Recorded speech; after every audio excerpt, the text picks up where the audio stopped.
Good morning. Just testing if I'm audible. Good morning, Mr. Nihas. Okay, thank you. Thanks.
Good morning, colleagues. Good morning, Chair. Morning, Chair. I think, Morning. I think we can start. It's 10 o'clock and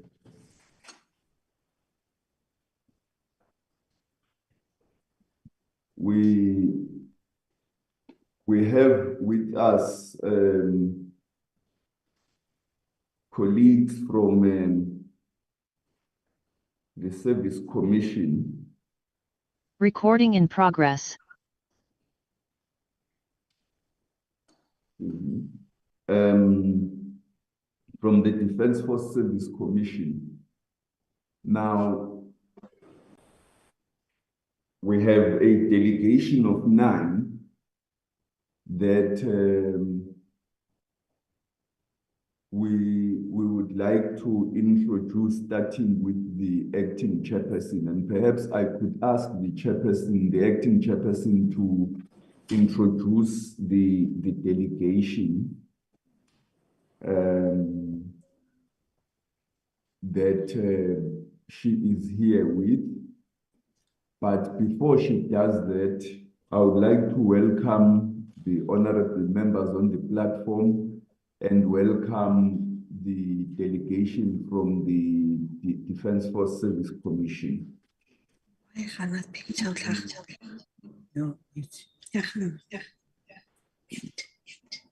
can mute yourselves before. Thank you. And before we do all the introductions, I would like to ask Nandipa to give us apologies. Good morning, Chair. Good morning, honorable members, and good morning to all in the platform. There's an apology from the Minister and also Mr. Hala, Ms. Sokanile, the co-chairperson, Mr. Pala, and also Mr. Godsell have tendered their apologies. Thank you.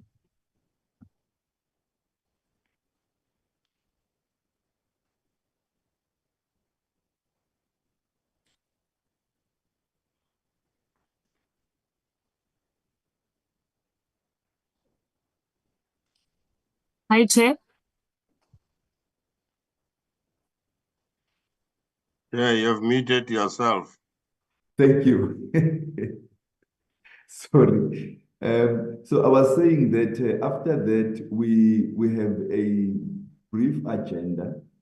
We will go to the introductory engagement by the Defence Force Service Commission and briefing, where the acting chair will introduce her delegation and present their annual activity report. We had asked for an overview by the minister on the coexistence of the Service Commission and the military unions. I don't know if the Deputy Minister is the one who is going, Deputy Minister Olomisa is the one who is going to do that. After which we will have the consideration of minutes and then close the meeting. Can we get an indication from the Deputy Minister if he is going to do this overview? Good morning, Chairperson. Good morning, honorable members. Good morning, commissioners. Yes, the answer is in the affirmative.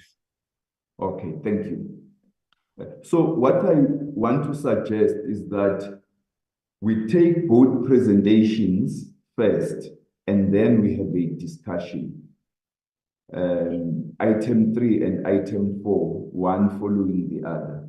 Then we have a discussion, after which we will then conclude our discussions on the Defence Force Service Commission and proceed to the minutes, because that's an internal matter of the committee. Members of the commission will have recused themselves by then. Can we have a mover for the adoption of the agenda? Chair, I move for the adoption of the agenda with one addition, please. I do want to get a report about whether we have received any response from the NCACC about my letter dated the 11th of December 2024 concerning some information that I provided and questions that I asked with regards to armaments that had been exported to the Democratic Republic of the Congo. I note that it is now a very long time since that letter had been sent. Usually we expect these responses to be received within a period of 7 working days, and that has not happened. Last time I asked, there had been no response yet, and I must say I would find it totally unacceptable if that is still the status quo. So if we can add that to the agenda, I will appreciate it. Thank you, Chair. Okay, Otherwise, I move for adoption of the agenda. thank you. I think we will consider that when we do after item 5. Before That will be acceptable. Thank you, Chair. Thank you. Do we have a seconder for the adoption of the agenda?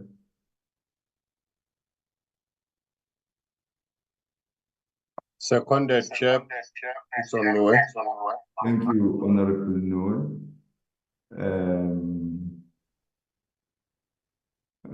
We've just got a message from Honorable Lekwase that she's down with flu, but she is in the meeting, just that her participation will be minimal. We appreciate that she still joined the meeting. Thank you.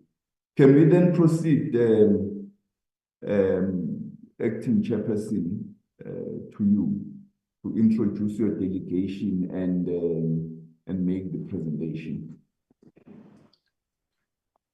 Thank you very much, Chairperson, and good morning to you and all the honorable members that are on the platform, and good morning to the Deputy Minister Olomisa as well. As a way of starting, may I start off by introducing myself. My name is Sibina Hlapolosa, and I am the Acting Chairperson of the Defence Force Service Commission. May I request that the commissioners that are on the platform introduce themselves, and with us, we also have 2 members of the Secretariat that will also introduce themselves after the commissioners. Thank you very much, Chairperson. Yes, they may proceed. No, thank you very much, Chairperson. Good morning, Chair and the members of the Portfolio Committee. My name is Pelele Zulu. I'm the part-time commissioner. Good morning, Chair. My name is Gloria Kumalo. I am the part-time commissioner. Morning, Chair. I'm Linda Mbana, and I'm also one of the part-time commissioners. Thank you. Morning, Honorable Chairperson. My name is Saloma Gilani. I'm also a part-time commissioner. Thank you so much.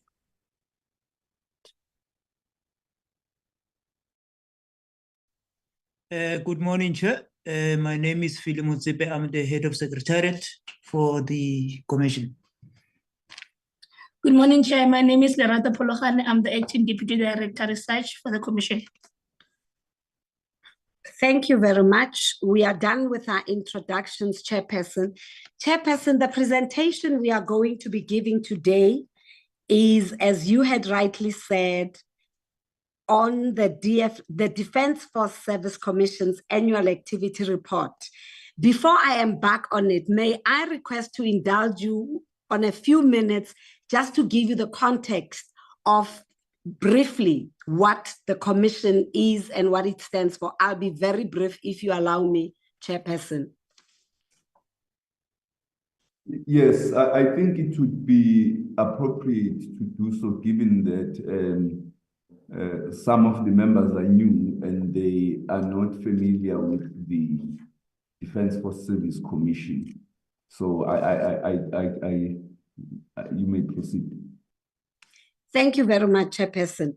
The Defence Force Service Commission derives its mandate from Section 62B of the Defence Act of 2002 as amended. The Defence Amendment Act was enacted in 2010. So in terms of the role or the mandate of the Commission, what the Commission does and what the Commission must do as stated in the Act, it is on an annual basis to make recommendations to the Minister on improvements of salaries and service benefits of members. It is also to make recommendations to the Minister on policies in respect of conditions of service. It is also expected to promote measures and set standards to ensure the effective and efficient implementation of policies on conditions of service within the Defence Force and make recommendations to the Minister in this regard. And in so doing, this is done for purposes of, and as we do that work, how we go about doing it. We set out, we are supposed to inquire into or conduct research on conditions of service. We are also supposed to review the policies and expected to evaluate and monitor the implementation of such policies. And as we do the work, we are expected to consult with the Secretary of Defense, the Chief of the Defense Force, the Reserve Force Council, and any other interested person or body on conditions of service and any other matter relating to the purview of our function. And for purposes of making the recommendations contemplated in paragraphs A, B, and C, we are also expected to consider any representations made to the Commission, expected to consult with National Treasury. We are also expected to confer with the department responsible for public service and administration, as well as the Public Service Commission, and any other relevant stakeholder within the public service. And as I continue to talk about how we do our work, as we do our work, amongst others, we are expected to consider the rank structure of the Defence Force. We are expected to consider the affordability of different levels of remuneration of Defence Force. We are also expected to consider the current principles and levels of remuneration in the public service generally, and also take into cognizance the inflationary increases. The Commission must perform its function impartially, without bias, without fear or prejudice. And the Commission may, in consultation with the Minister, call upon any member of the Defence Force or employee of the department to assist it in the execution of its functions. And such person is obliged to provide the necessary assistance.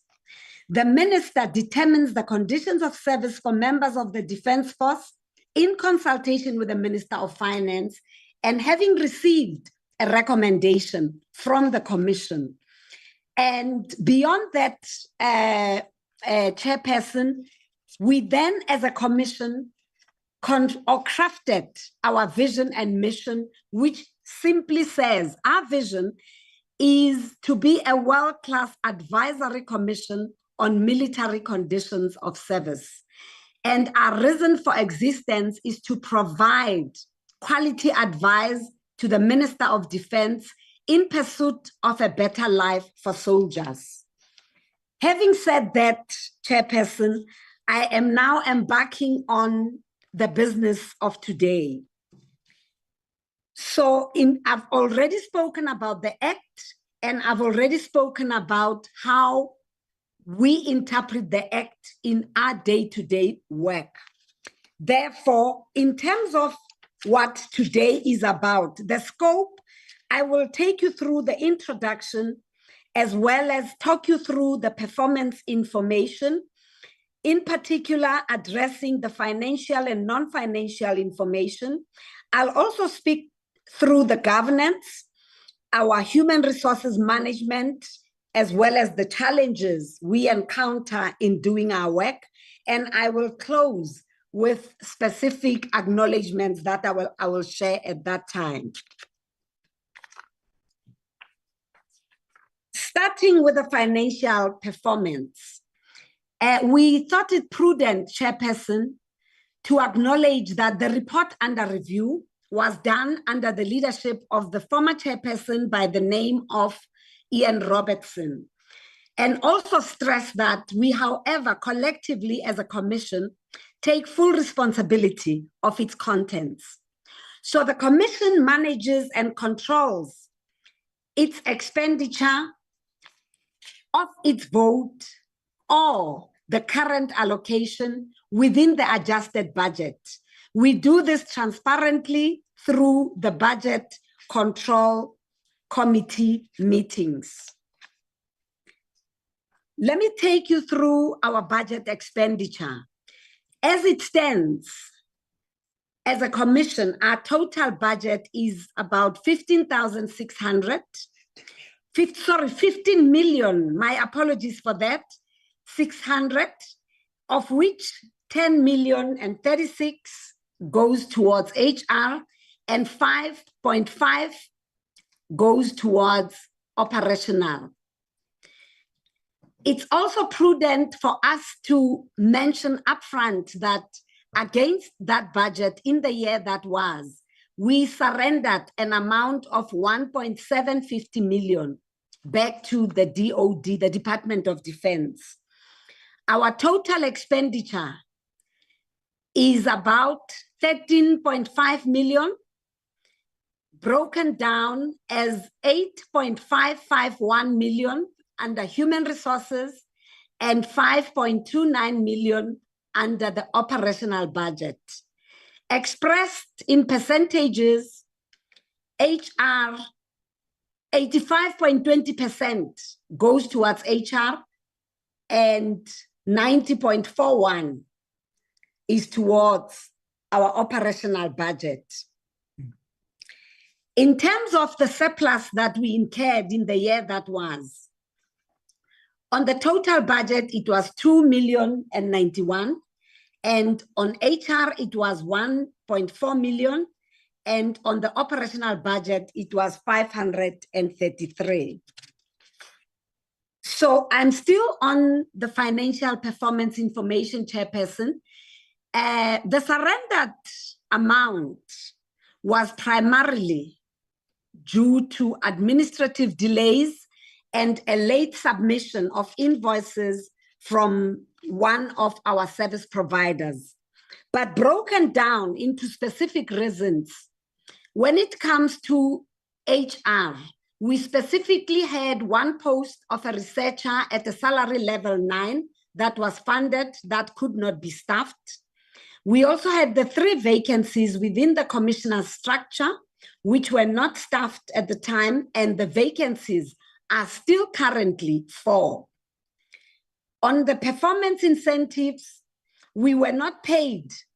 The performance incentives, as per the National Treasury directives, were not paid by the departments, by the Department of Defense in the year 2023-2024. And when it comes to the reasons for underspending on the operational budget, the administrative delays in the staffing of the vacant post, delving deeper, at the time, there was a moratorium regarding the advertisement of posts, and this came from National Treasury and the Department of Public Service and Administration. And as I said earlier on, there was a late submission of invoices for payment from the travel agency, which is called AB Logistics. And this specifically was with regards to travel and accommodation. I'm still on financial performance information, Chairperson. With regards to virements and rollovers, the Commission did not incur any virements or any rollover during the period under review. And when it comes to unauthorized, irregular, fruitless, and wasteful expenditure, the Commission can report that we had no unauthorized, irregular, fruitless, nor wasteful expenditure during the year that is under review. Regarding asset management, the main asset register for the Commission is primarily managed by the logistics section of the Department of Defense in the headquarters unit. All the acquired assets were captured at the Defense Headquarters Unit on the DFSC asset register before it was distributed to the offices of the Commission. Quarterly and annually, the stock verification, according to the DoD schedules, is aligned with by ourselves. We also adhere to the processes and procedures that are conducted to ensure that all our assets are accounted for. So the Commission at this point can once again report that there were no findings or discrepancies on the Commission's asset management register for the period under review. I'm further continuing, Chairperson, with asset management too. The Commission does not own any public, capital, or infrastructure assets exceeding the amount of 500,000 per item. So with regards to the gifts, donations received in kind from non-related parties, the Commission can report that we did not receive such that require us to record and include in the register, in the gift register of the Commission during the period under review. Regarding exemptions and deviations received from National Treasury, the Commission did not receive any exemptions and deviations, but the Commissions did comply with the cost containment measures as promulgated by the National Treasury. I'm now moving on to the non-financial performance information, Chairperson, and I'll kick off by talking to the audits performed. The Commission had no audits performed in the year under review, in particular by the Auditor General of South Africa. But then even within the DoD, the Commission was not identified to form part of the planned audits in the year that was reviewed. So as a Commission, as I continue with non-financial performance information, Chairperson, we executed our mandate during the reporting period within the allocated budget and in accordance with the provisions of the PFMA. This was affirmed by the strategic activities and functions that were performed during the period under review. For example, we had consultations with internal and external strategic stakeholders, and recommendations were made. All the activities undertaken by the Commission are aligned with a view to ensure that as a Commission, the rationale for the existence of the Commission is always satisfied. We further work towards ensuring and satisfying what I said earlier on was our reason for existence, which is to provide quality advice to the Minister of Defense in pursuit of a better life for the soldiers. As I continue, Chairperson, the Commission used a combination of virtual platforms and physical meetings in our strategic engagements. This was to ensure continuous interactive engagements between the Commission and the strategic stakeholders. We engaged with strategic stakeholders such as the Joint Standing Committee on Defense, the Minister of Defense and the Military Veterans, the Department of Transport, and the Department of Defense Services and Divisions, amongst others, in the year that was. We also, as I continue with sharing further engagements that were strategic, the Commission, in particular, in the year that was not invited to address the Portfolio Committee, but the Commission did get to address the Joint Standing Committee on Defense, whereby we briefed the then Joint Standing Committee on Defense on our mid-year performance and expenditure on the 7th of March, 2024. We further presented our annual activity report to the Joint Standing Committee on Defense on the 12th of October, 2023. And as I continue with our strategic engagements, Chairperson, the Commission, it's important for me to say, the Commission, amongst other methodologies we utilize, we do consultative and follow-up visits. So at this point, I'm happy to share with the committee that the Commission conducted visits to the following 7 units between the 20th of July and the 14th of September in the year under review.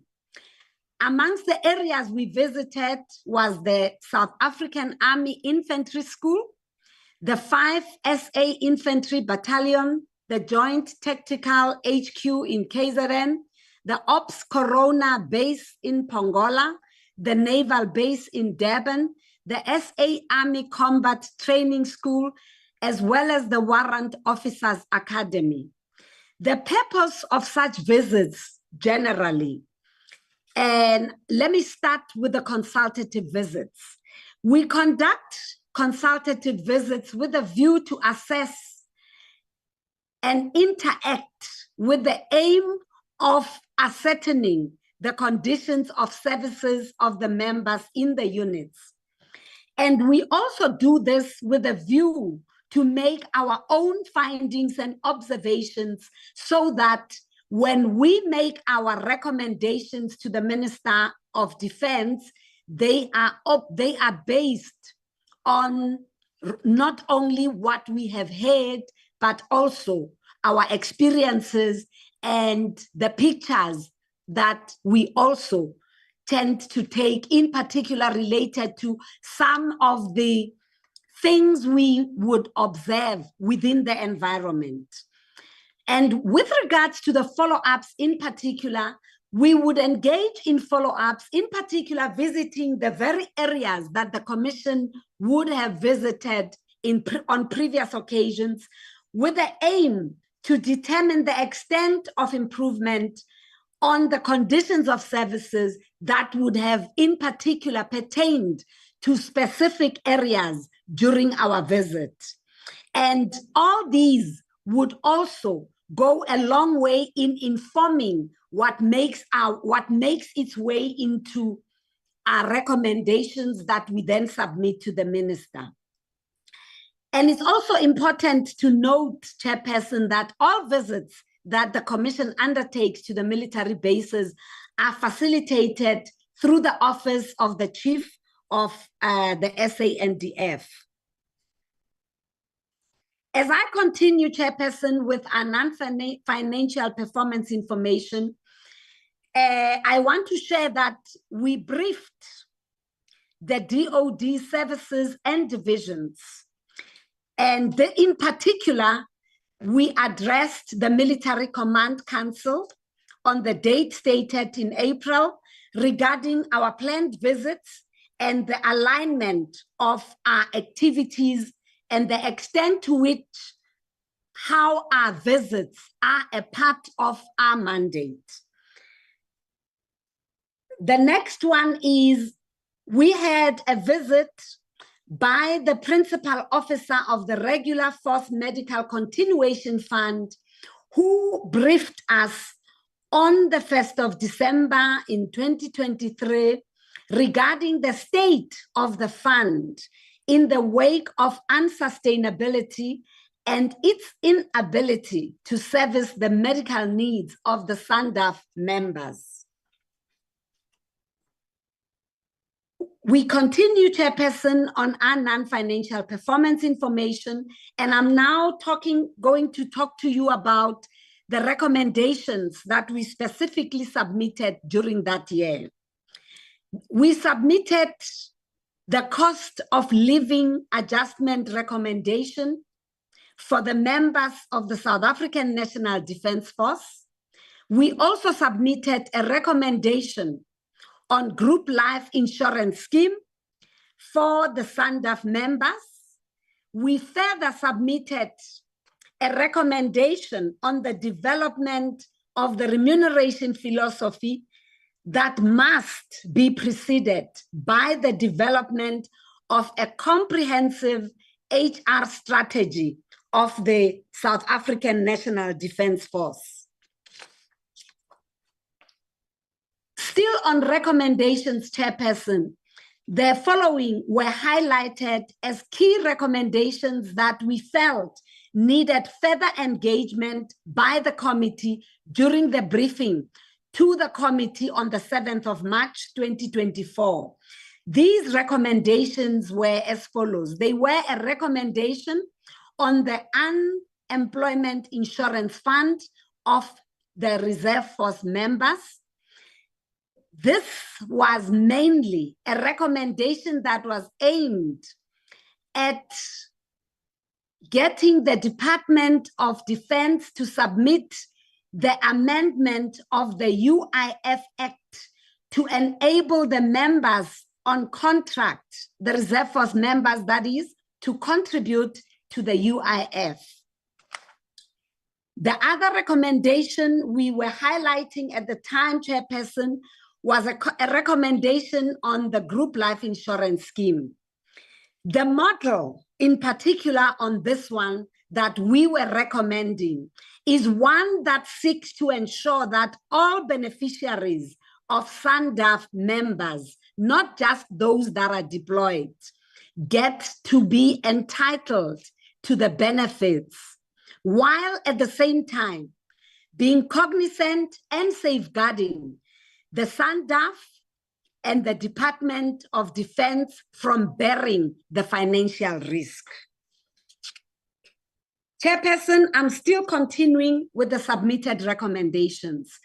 We also further highlighted as key recommendations that we were making a request for an intervention to ensure that the financial sustainability and governance of the Regular Force Medical Continuation Fund by the minister is done.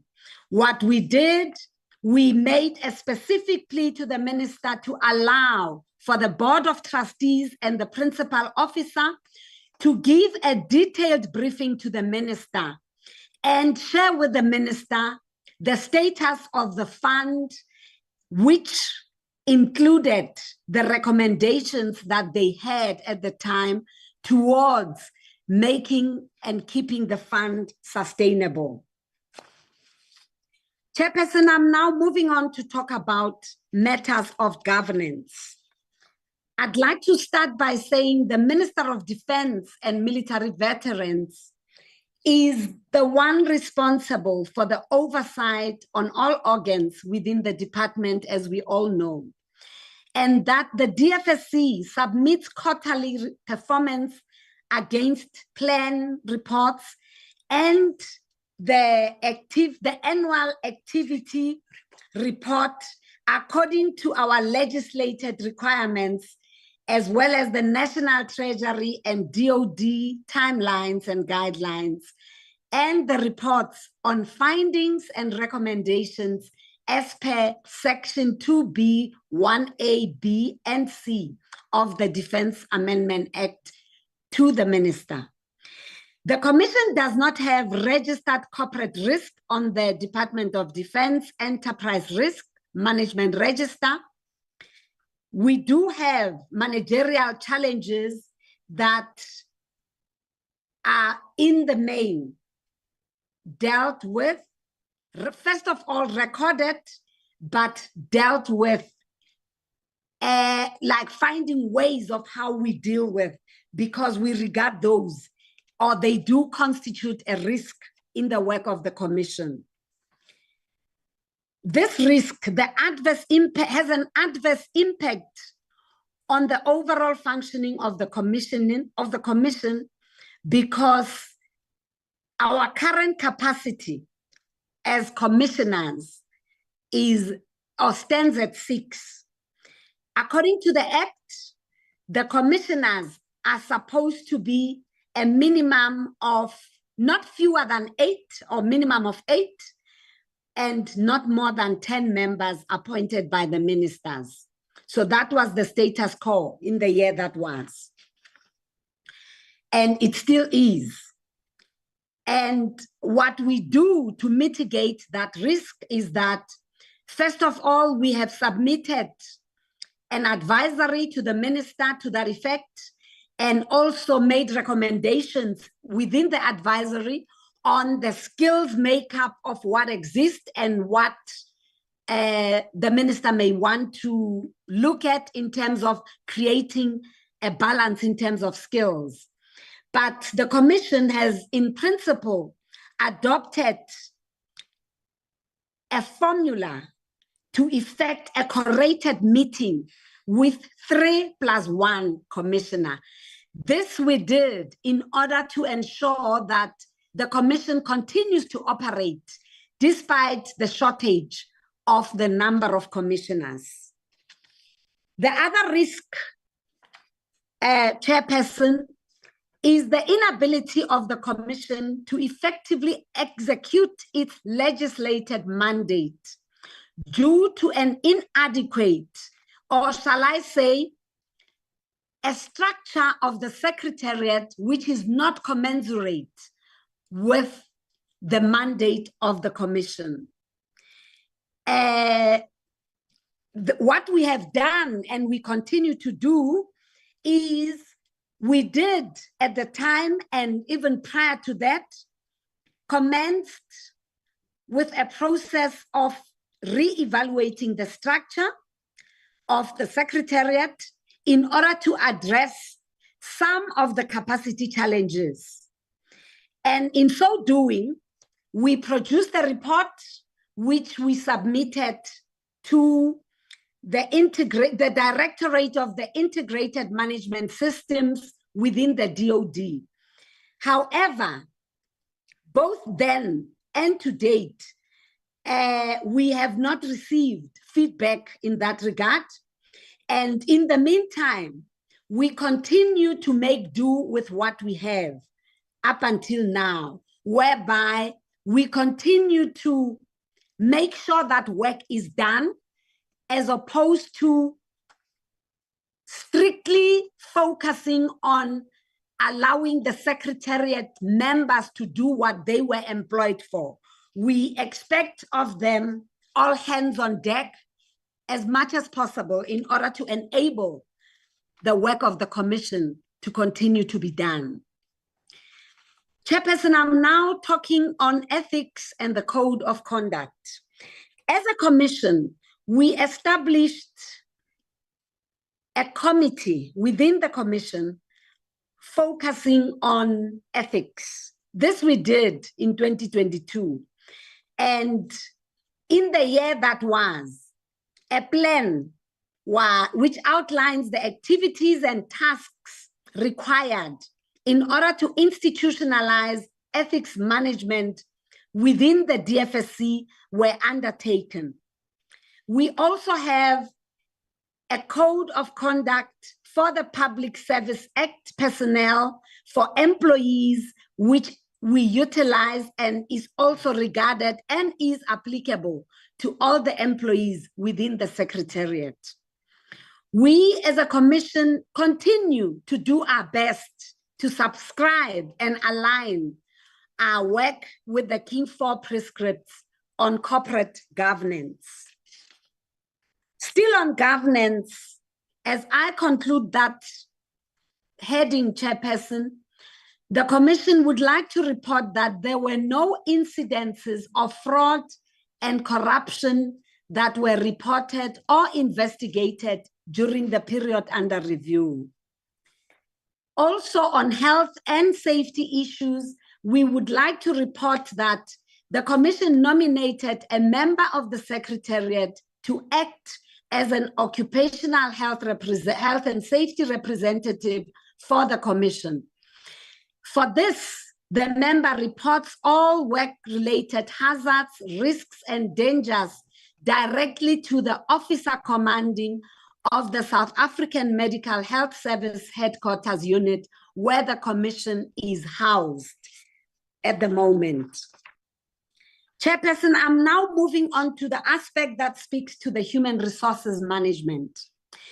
The Commission at the time could staff only 12 out of 19 posts in the reporting period.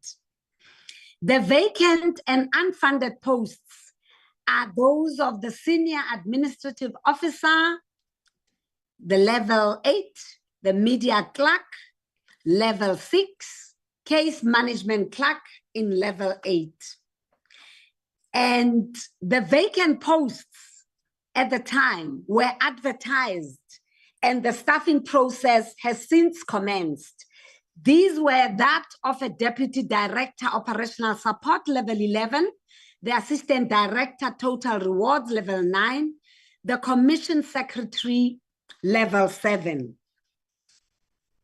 And on that note, Chairperson, I wish to expand further and talk to the overview of the challenges that we experienced during the period, but some of which are still prevalent even today.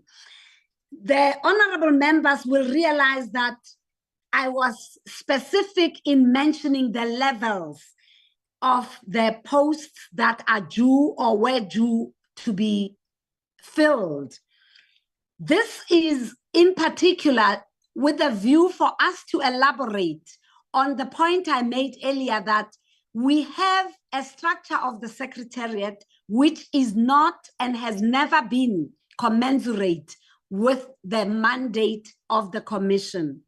Therefore, whenever we say the structure of the Commission is inadequate and the capacity is not commensurate with what it is expected, it is because the structure has always the topmost person who is the head of Secretariat is at a director level. That does have, the entire structure as it stands today, it has an adverse effect on how the Commission operates. What we have found ourselves do more of is the commissioners being the ones that end up doing the work themselves, even the work that ideally would have been done by the Secretariat.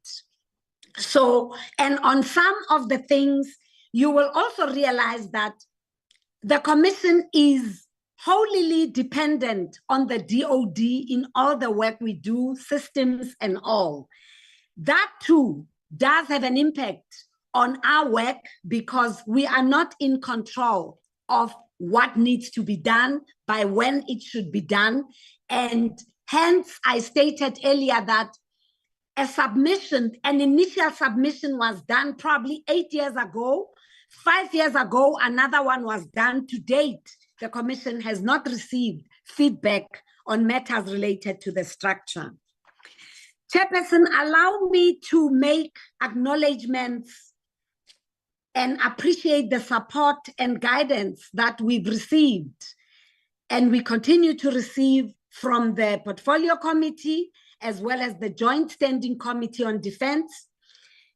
We also wish to express our appreciation for the support that we receive from the Minister of Defense and military veterans, the deputies of the minister of the Department of Defense, an appreciation to the Chief of the South African National Defence Force, as well as the Chiefs of Arms of Service and Divisions. And we also thank all the entities that report to the Minister of Defense and the military veteran that have assisted us in the year that was. Let me conclude, Chairperson, by saying, as a commission, we wish to state that we remain resolute in the execution of our mandate, despite the experiences that are challenging that we have to work through. There were possible solutions identified during the ministerial retreat to address the challenges experienced by the DFSC in the execution of its function. I think these will be addressed as we progress as a commission. As a commission, we are very grateful for the opportunity to brief the committee on our activities, our annual activity report. And on that note, Chairperson, I thank you very much. That is the end of our presentation. Thank you.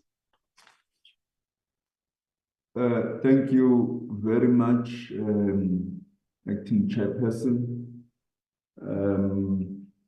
Let me then invite the Deputy Minister to, the hands are noted. I see there are already hands being noted, but let me invite the Deputy Minister to make a presentation on item 4, which is about the existence of the coexistence of the Defence Force Service Commission and the military unions.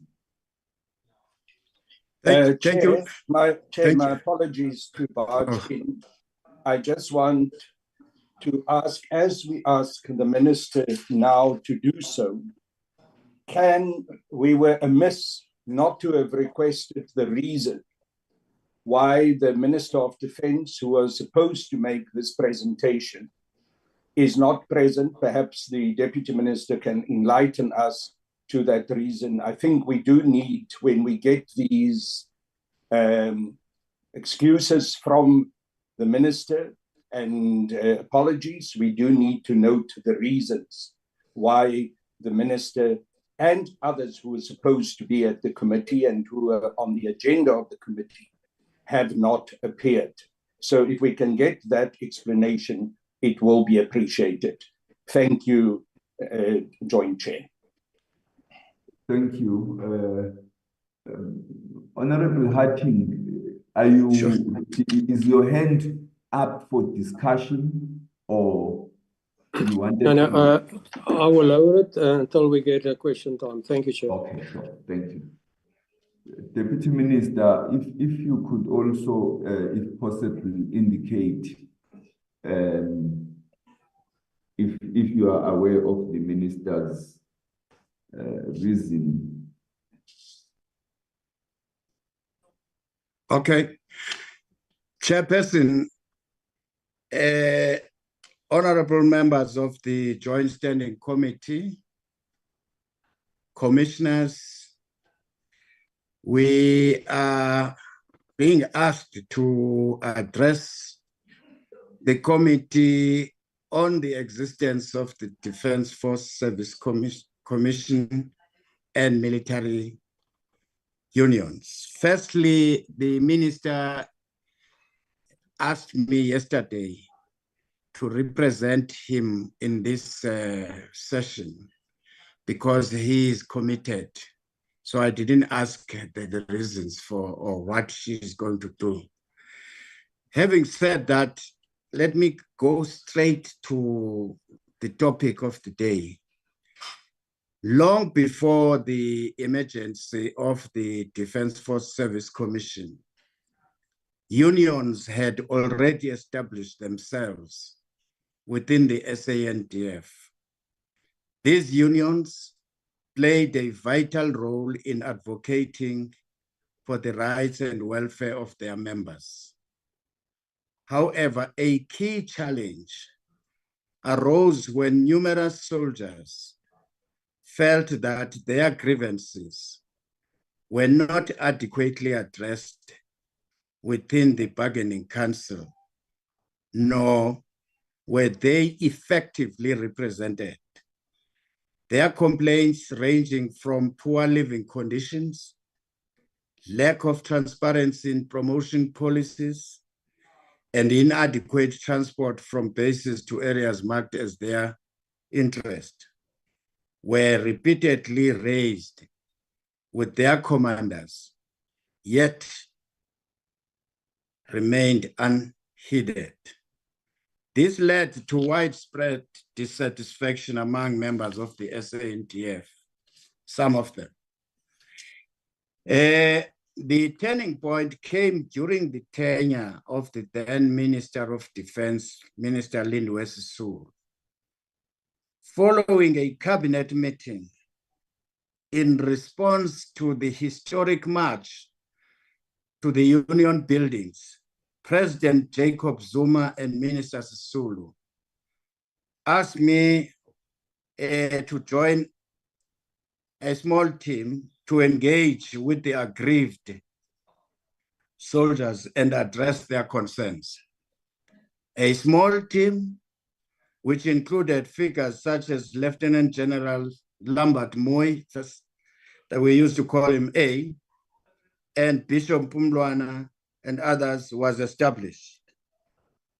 We immediately set out to visit military bases across the country. And what we encountered was a consistent pattern of dissatisfaction and neglect. Soldiers voiced similar grievances everywhere we went, making it clear that all was not well and rosy within the SANDF. In response to this crisis, we compiled an interim report as part of the Interim Defense Force Service Commission.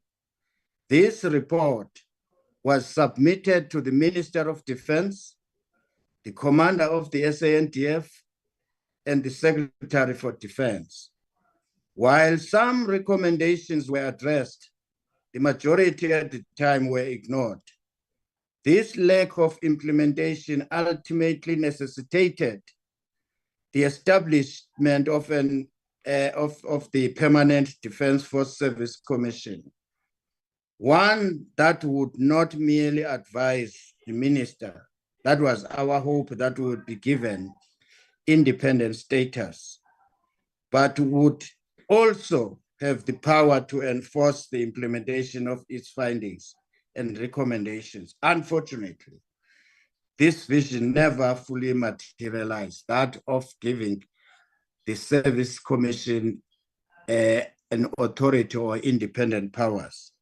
When my term at the commission ended, I observed a troubling decline in its effectiveness. Subsequent ministers of defense and after Minister Sisulu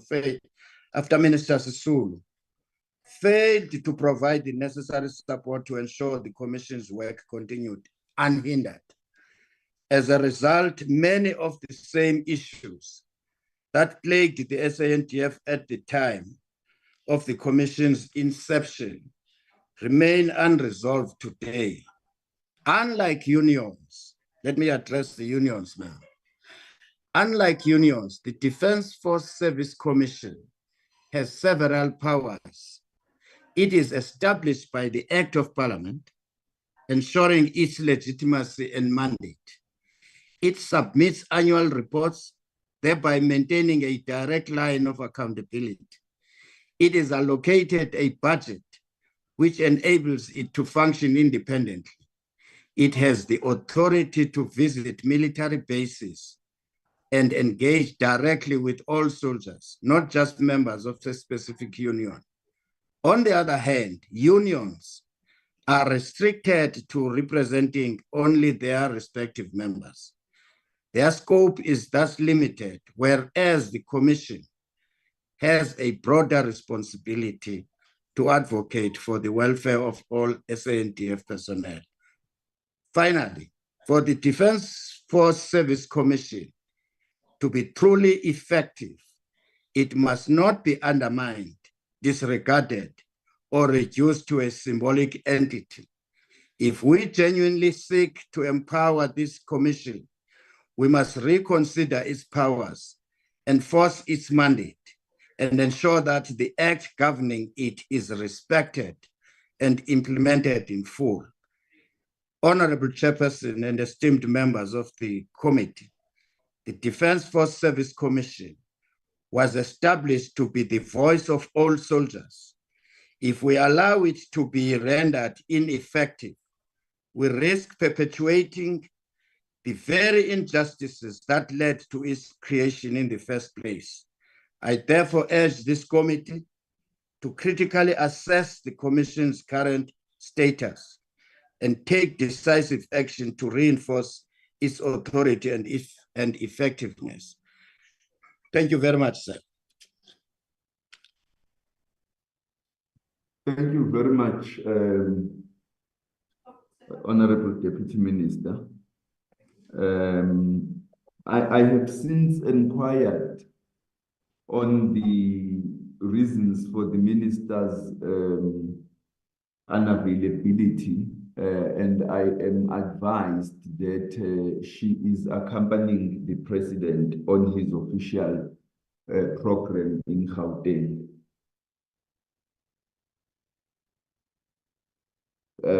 Now I will take hands as I see them. Honorable Hatting, I had noted you, so I will start with you. Move to Honorable Nehaus, move to Honorable Shellen.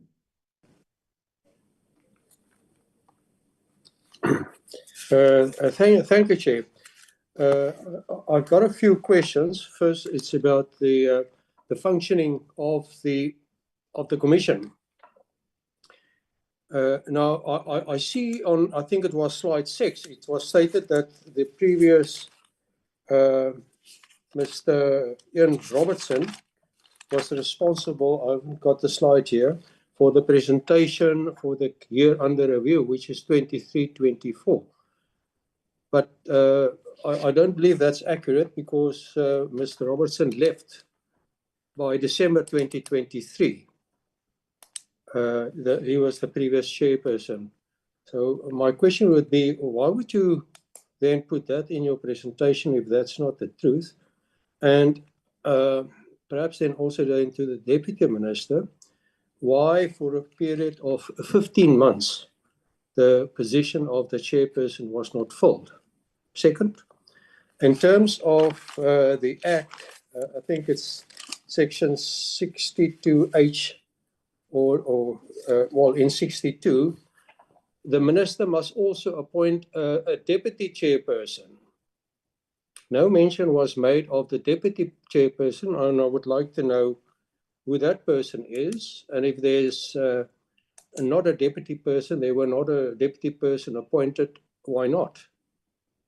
And thirdly, I would like to know, there's a minimum of 8 commissioners that should be there. We have only 6. How long has the vacancies now exist, and what are the reasons for not filling those vacancies?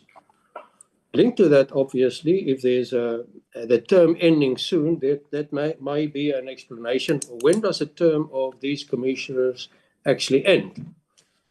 And then I see a funny thing in the quorum. The minimum of commissioners that there can be is 8. So a quorum would always then be 50% plus 1, which then will make it 5 commissioners at a meeting. Why? Who came up with that innovative way to, what I would recall, name it, to manipulate the quorum? And who was it by whom was it accepted? Was it because it's not in compliance with the Act? Was this sent to the minister? Did the minister approve this? Then for the year under review, only that year, I would like to know how many meetings that the commission actually have, and is there an attendance register, and was the quorum of the meeting then a problem during these meetings? Then mention was made about the various recommendations made to the minister, but it is then silent on what happened then. Are all these recommendations are still on the minister's desk? Did the commission receive feedback on the recommendations? Some of them rejected, or some of them amended. What happened? What's the status of this? Also, obviously, need to know that. Then, Honourable Chair, the vacancies, and mention was made about the forfeiture of money allocated to the to this commission that was then sent back, and there was mention made of a few vacancies, and also commissioners that were not there, but they were actually part-time. It's not a major impact, but there's a considerable vacancy, about 2/3. I mean, if it were not for those vacancies, with the HR cost of employees expenditure then being exceeded, and what is the situation now? And were there in fact now measures implemented to see that there's not such a massive under expenditure again? Chair, I will stop at this stage.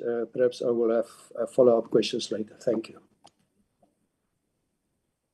Thank you very much, Honorable Niehaus, followed by Honorable Shalembe, followed by Honorable Newell.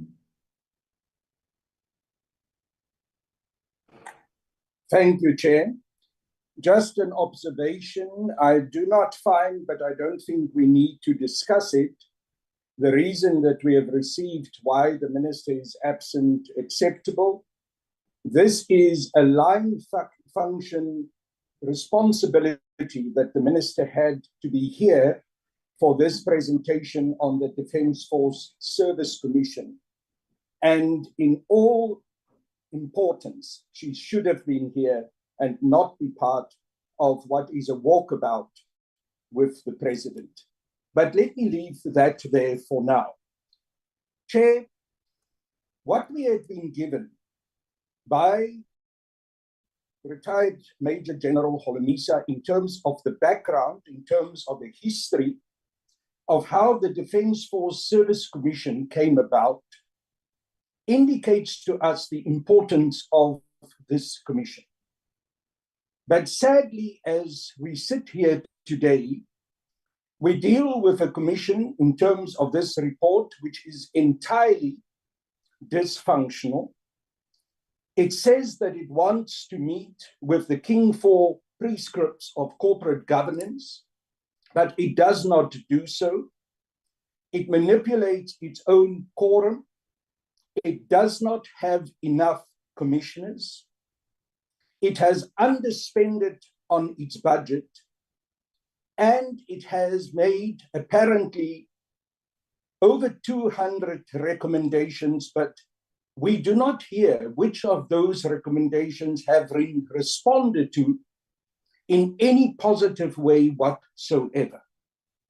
Because unfortunately, we see once again the same tendency, that when there's a problem such as the very serious problems that the members of the SANDF registered, also with the march that they held, then there is some scam commission being set up in order to create the impression that work is being done, but work is not being done.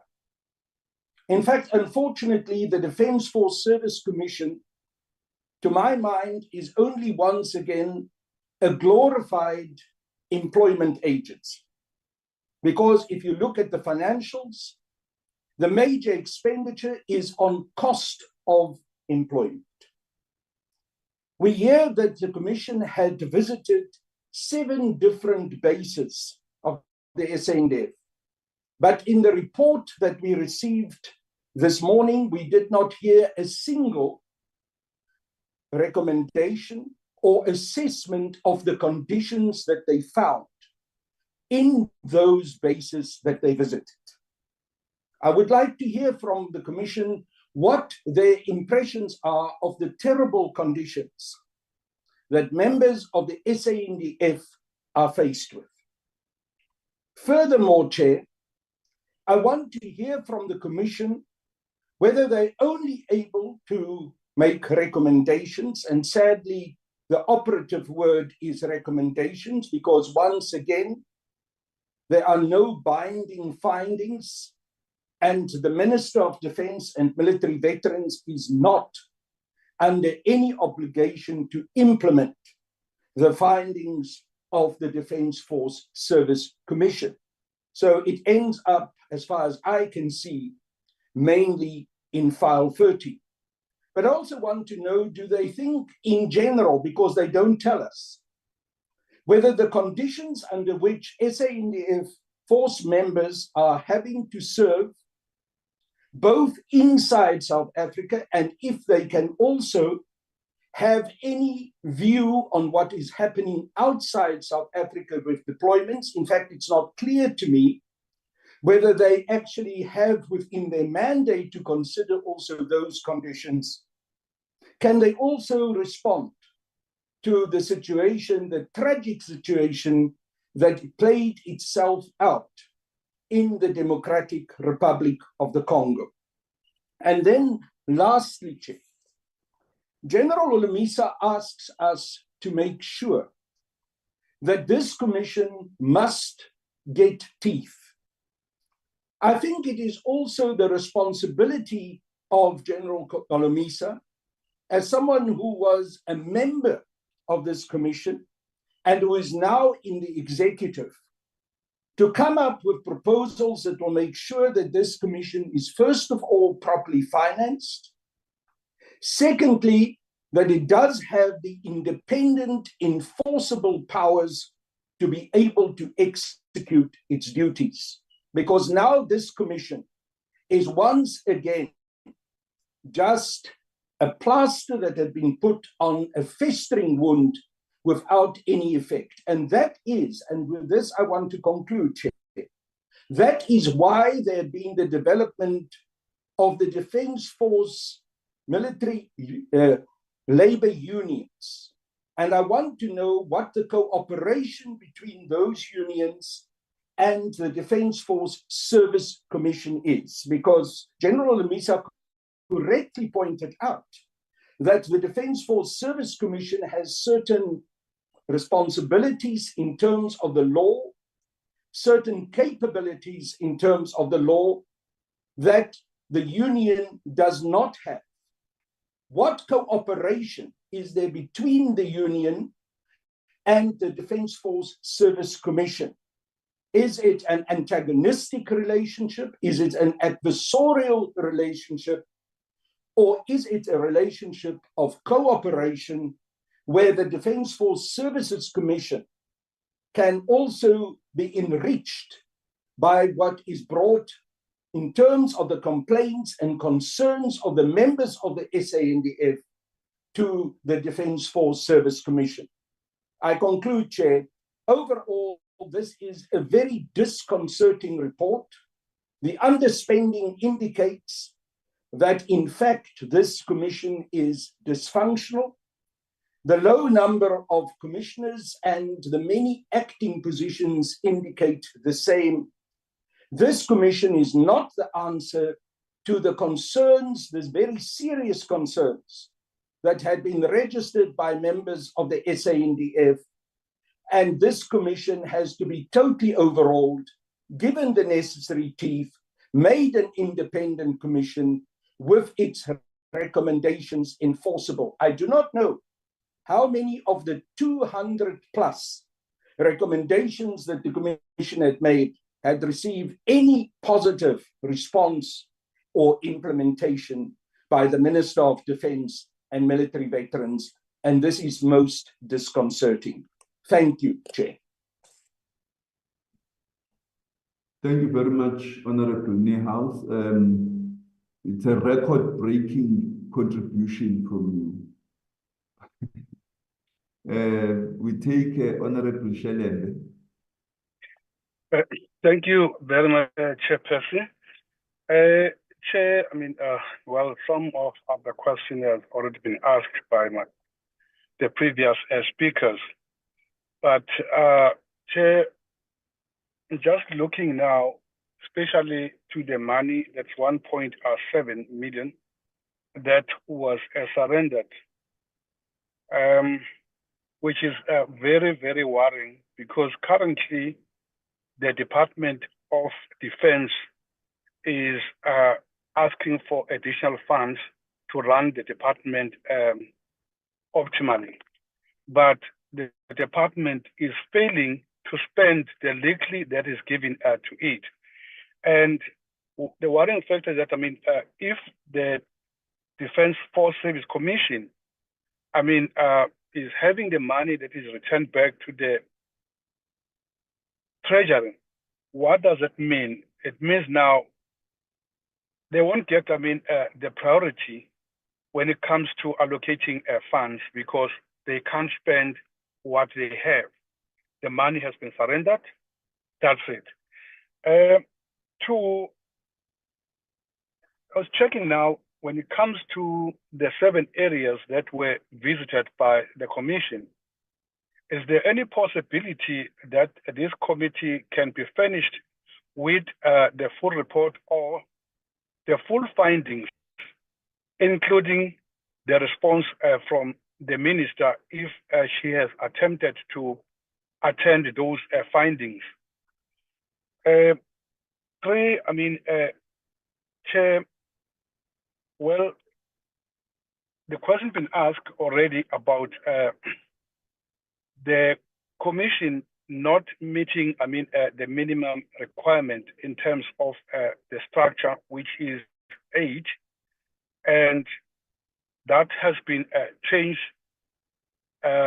into what you call, try to make a quorum that is not, in terms of the Act. I don't know what is going to happen with the Act, because the Act is the Act. If they can't, correct, then it means must be dissolved and, try something else. I don't know what's the point. How are they doing it to be against the Act and say the quorum now is like 3+1, which doesn't make sense to me.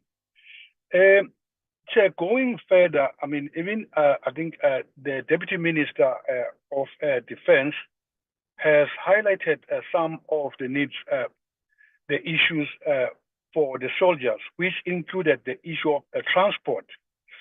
Now, I think last month, Chair, if maybe the commission is aware, I saw that, on media or social network, that one of, the vehicle that was transporting the soldiers, I think in the Northern Cape, going to the Wasa, had an accident, and 3 soldiers died, and the others were taken to hospital. I'm checking if, if this is part of their work, if there's any investigation that is being conducted right now to the cause of the accident, whether the vehicle was not in good condition. 2, the mode of transport that was used to transport the soldiers, was it good for a long distance? If it was good for that long distance, roughly, that vehicle transporting, the soldiers, in terms of, the law or the Act in the defense, what is the distance that, the transport, the soldiers can be transported with that vehicle? Because I have a concern that, who is, taking care of our soldiers? Because maybe one may say, if a good transport was used, the lives of our soldiers were to be saved. But because of the mode of transport, I'm not sure of the condition. maybe if they can tell us if there's any investigation that is going on, or if there's any follow-up, and of the soldiers that were involved, were taken to hospital, how are they? Are they still in hospital? What's happening? Because we want to know. Thank you, Chairperson. Thank you very much, Honorable No.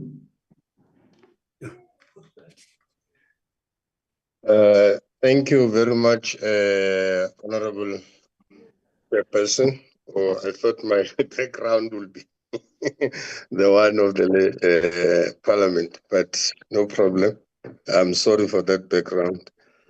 Chairperson, my first challenge with the report presented to the committee is that we do not have any thing to check this report against in terms of the performance. I'm saying so, Chairperson, because we do not have the strategic plan of the Commission, whereby this report could be based on. So we don't know this report that has been tabled, what informs it, because there is no plan that we have. Maybe it is there, and therefore I will request that in order for us to be able to assess the performance of the Commission, we should be provided with the strategic plan of the period under review. Having said that, Chair, on the basis of this report that has been presented, in addition to already questions that has been asked, I will like to ask the following questions. The part-time commissioners, is it also provided for in terms of the Act? And for how long have they been on part-time? And what does it mean for having part-time commissioners? On the basis of the total composition of part-time, commissioners that are supposed to be within the commission, the 8, and now you are having the 6. And you go further to say, because you are having the 6, that has got a negative impact as far as the execution of the commission's functions. However, your report does not indicate where the commission failed to execute its function because of not having full composition of the commissioners. And that report perhaps will be the second report that we will require. And then, Chair, the report says there were no audited, there was no audit conducted during the period under review.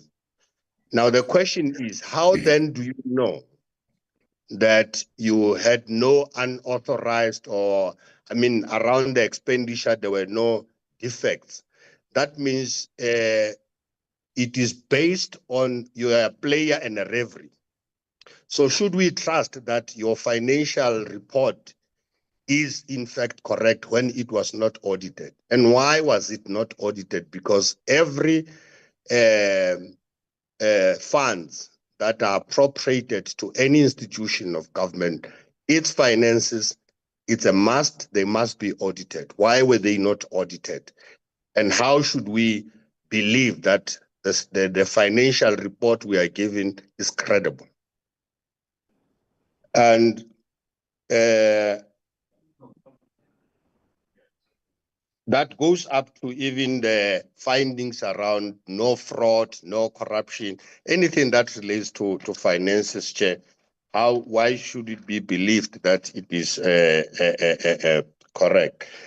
Then, Chair, I want to support the idea that, in fact, we do need more than what the Deputy Minister has given us as far as the background and the performance of the commission, which will should support its continuous existence, because as a committee, I believe for us to be able to give the department a necessary support to give this commission a teeth, it can only be based on when the department itself tells us where are they failing, or where are they unable to make sure this commission is executing what is mandated for in terms of the act.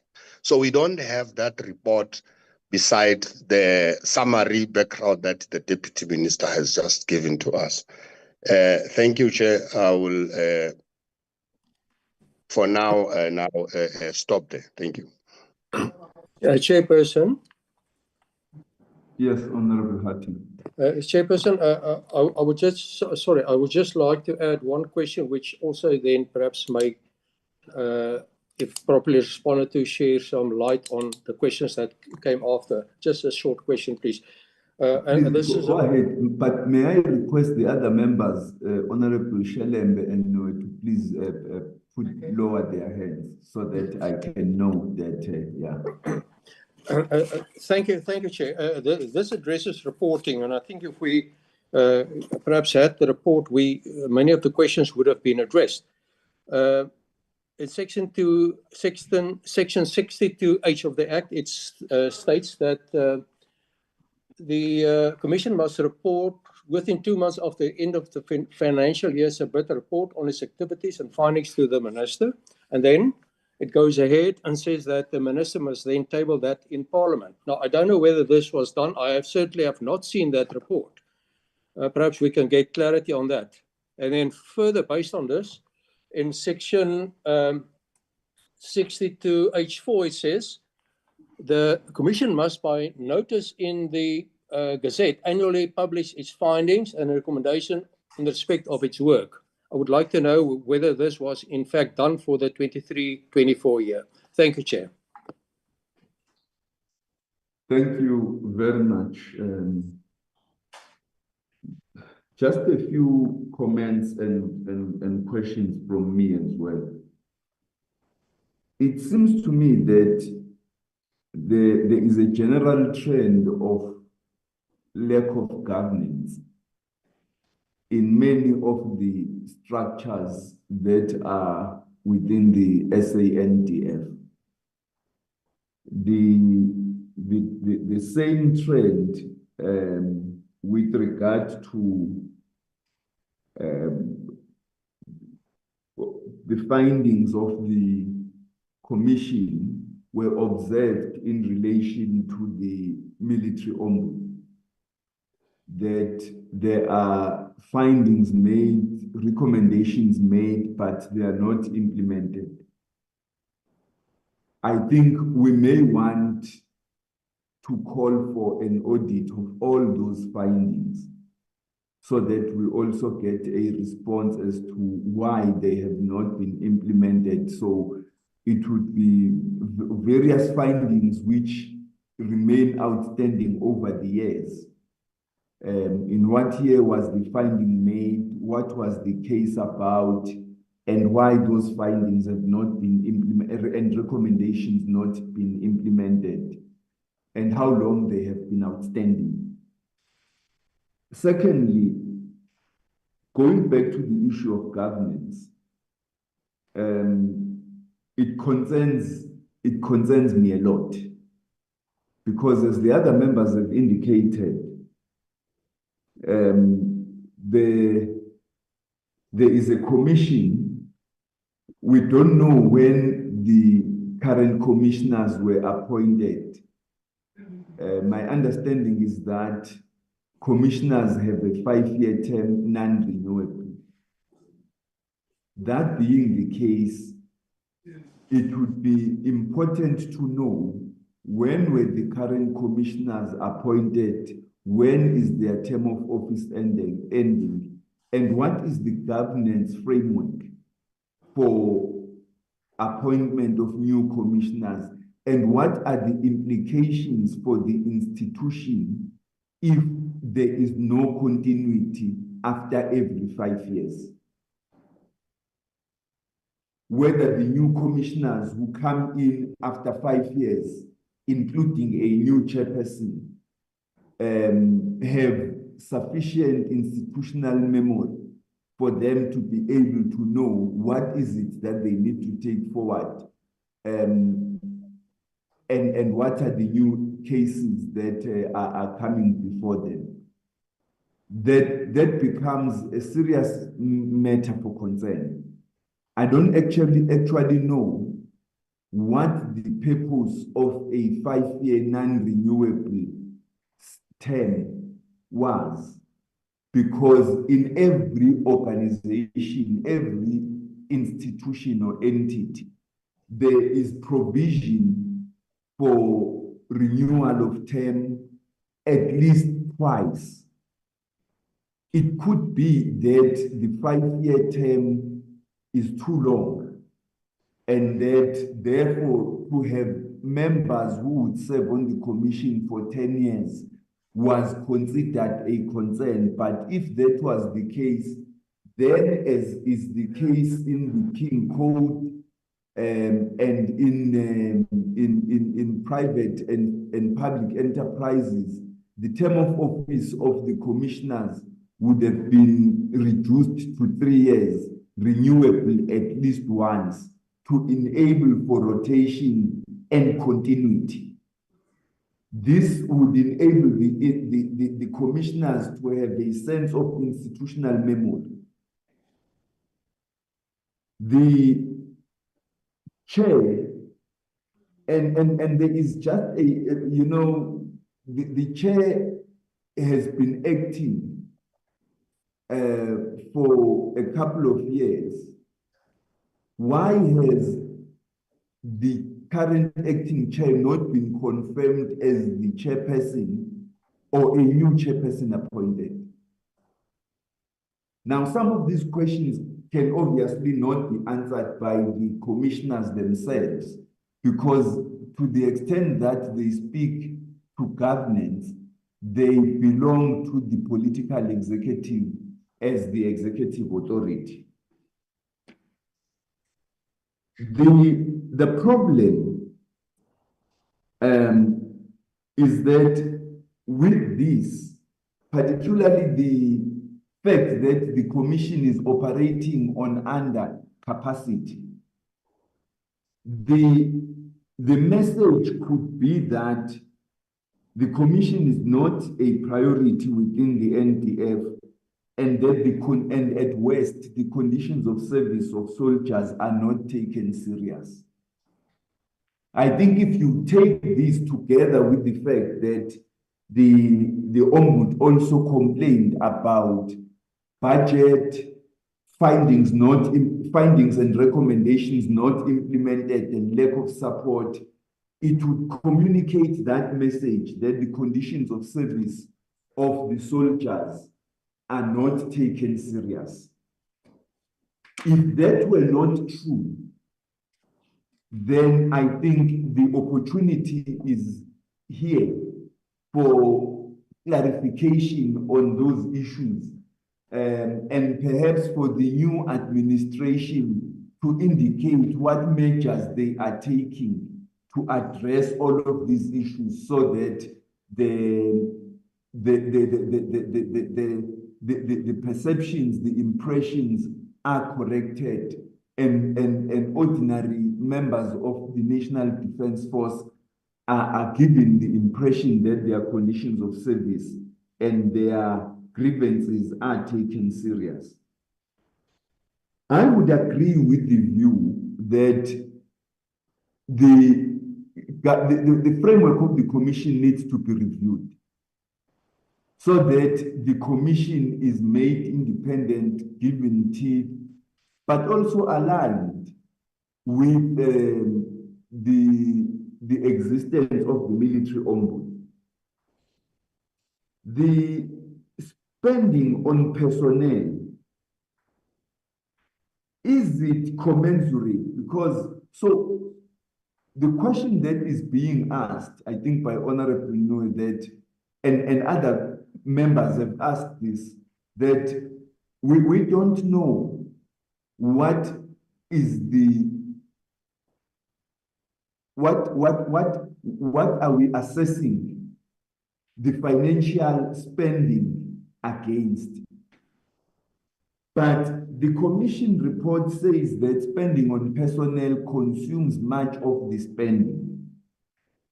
The question would be, is that commensurate with the delivery performance of the commission? And the final question that I have is that there was also underspending in 2023, 2024. Would one be correct to presume that there is a general trend of underspending? If so, why? I ask this because if the commission surrendered 1.7 million rand to the National Defence Force and yet underspent by over 2 million rand, taken together with the 1.7 million rand, that would comprise about 4 million rand, which means that of the 15 million rand budget that the commission has, there is 4 million that it does not need. Whether that underspending is justified, whether it's occasioned by the fact that the programs of the commission are such that it is unable to spend the 4 million rand, or there are other factors that would account for the underspending. The problem would arise that in the context where the National Defence Force controls your budget, then how are you able to go back to them to justify why you need to receive that 4 million rand back in the next financial year? So these are the questions and comments which I had. I think the governance issues are involved and they require a very involved process from the and application of mind from the executive authority. But these are the questions from my side. I don't see any other hand, and I will therefore ask the commissioners to respond and then the deputy minister to come thereafter. Thank you, Honorable Chairperson. Can I respond, because I'm also rushing to the Defense Force Military Industry Conference. But let me say to you, maybe some of the questions you have raised and raised by the honorable members will be rectified and answered now that the minister has tasked me to look, among other things, the Defense Service Commission and soldier welfare. I may also add what other task she has given to me last week is oversight of the DoD Audit Action Plan, modernization of the SANDF curriculum through the military academy in Stellenbosch, infrastructure development and maintenance of the military hospitals, procurement oversight, including the service provided by Arms Cortinel and DBSA, military discipline and prevention of fraud and corruption, oversight of SANDF operational commitments, for example, Ops Prosper deployments in terms of the ESCOM infrastructure, as well as in the mines, oversight of the Castle Control Board, review of the DoD procurement policies in alignment with the Auditor General of South Africa's recommendations. So already, the acting chair of the commission will confirm with the committee that I've already written to her and her commissioners that we meet with the SecDef and other officials, wherein I'm demanding from her what challenges are they having, what progress have they made, and so on. But what I would suggest in the meantime, because I said to her, she must get in touch with the Secretary of Defense. It might be wise for the MPs now, when the commissioner answers you, that they should state clearly as to, of all the reports they've submitted to the commander of the Defense Force, to the minister, and to the Secretary of Defense, what were their responses? Because all these problems, vacancies, and so on, the accounting officer is the Secretary of Defense. Did they inform her? And what was her response? But in the meantime, we will be meeting with the Secretary for Defense and her committee, as well as the commission, as per the mandate given to me by the minister. I can assure you that we will give you all the detailed findings out of that and what is our plan to implement and move forward with these problems. I think at this stage, the question of independence, whether we can make a submission and so on, we will discuss that with the minister and then start the ball rolling if she approves that we must approach our law, state law advisors to prepare an amendment to Parliament of the Act. So it's still too early. I can't give you a definite answer on that. On the question of transport, we will make a follow-up as per the questions which were raised on this related to that particular accident. So I think at this stage, the Secretary for Defense, if she is in the platform, must respond to the committee and explain why these vacancies have not been filled. If she is not in the platform, then I will make sure that these items we have raised feature high on the agenda in our first meeting. And then the minutes of that meeting will be copied to yourselves. Thank you.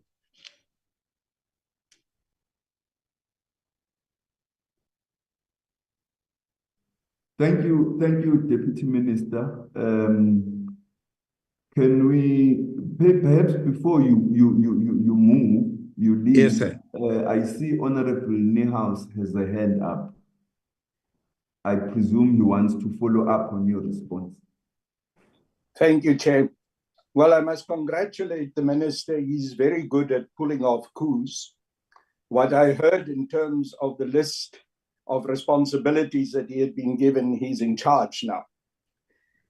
Chair, but let me make that comment tongue in cheek, but can we please ask the Minister, the Deputy Minister, to also, in terms of his engagement with us, provide us with what he believes is necessary by this committee to be done in order to make sure that the Defence Force Service Commission, in fact, will get teeth and will be able to function. I think the Minister indicated to us he will do so. It will be good if we can have a direct session and also further information from him about how we as a joint standing committee on defense can strengthen his hand and strengthen also our own hand to make sure that this commission can in fact function. Thank you, Chair. Thank you, Chair. We will do so.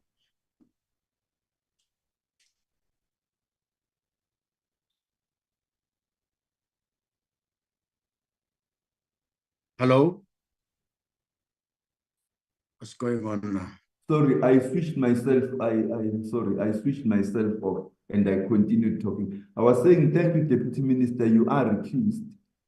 Thank you very much. The commissioners to now respond to the outstanding questions. Thank you, Chairperson.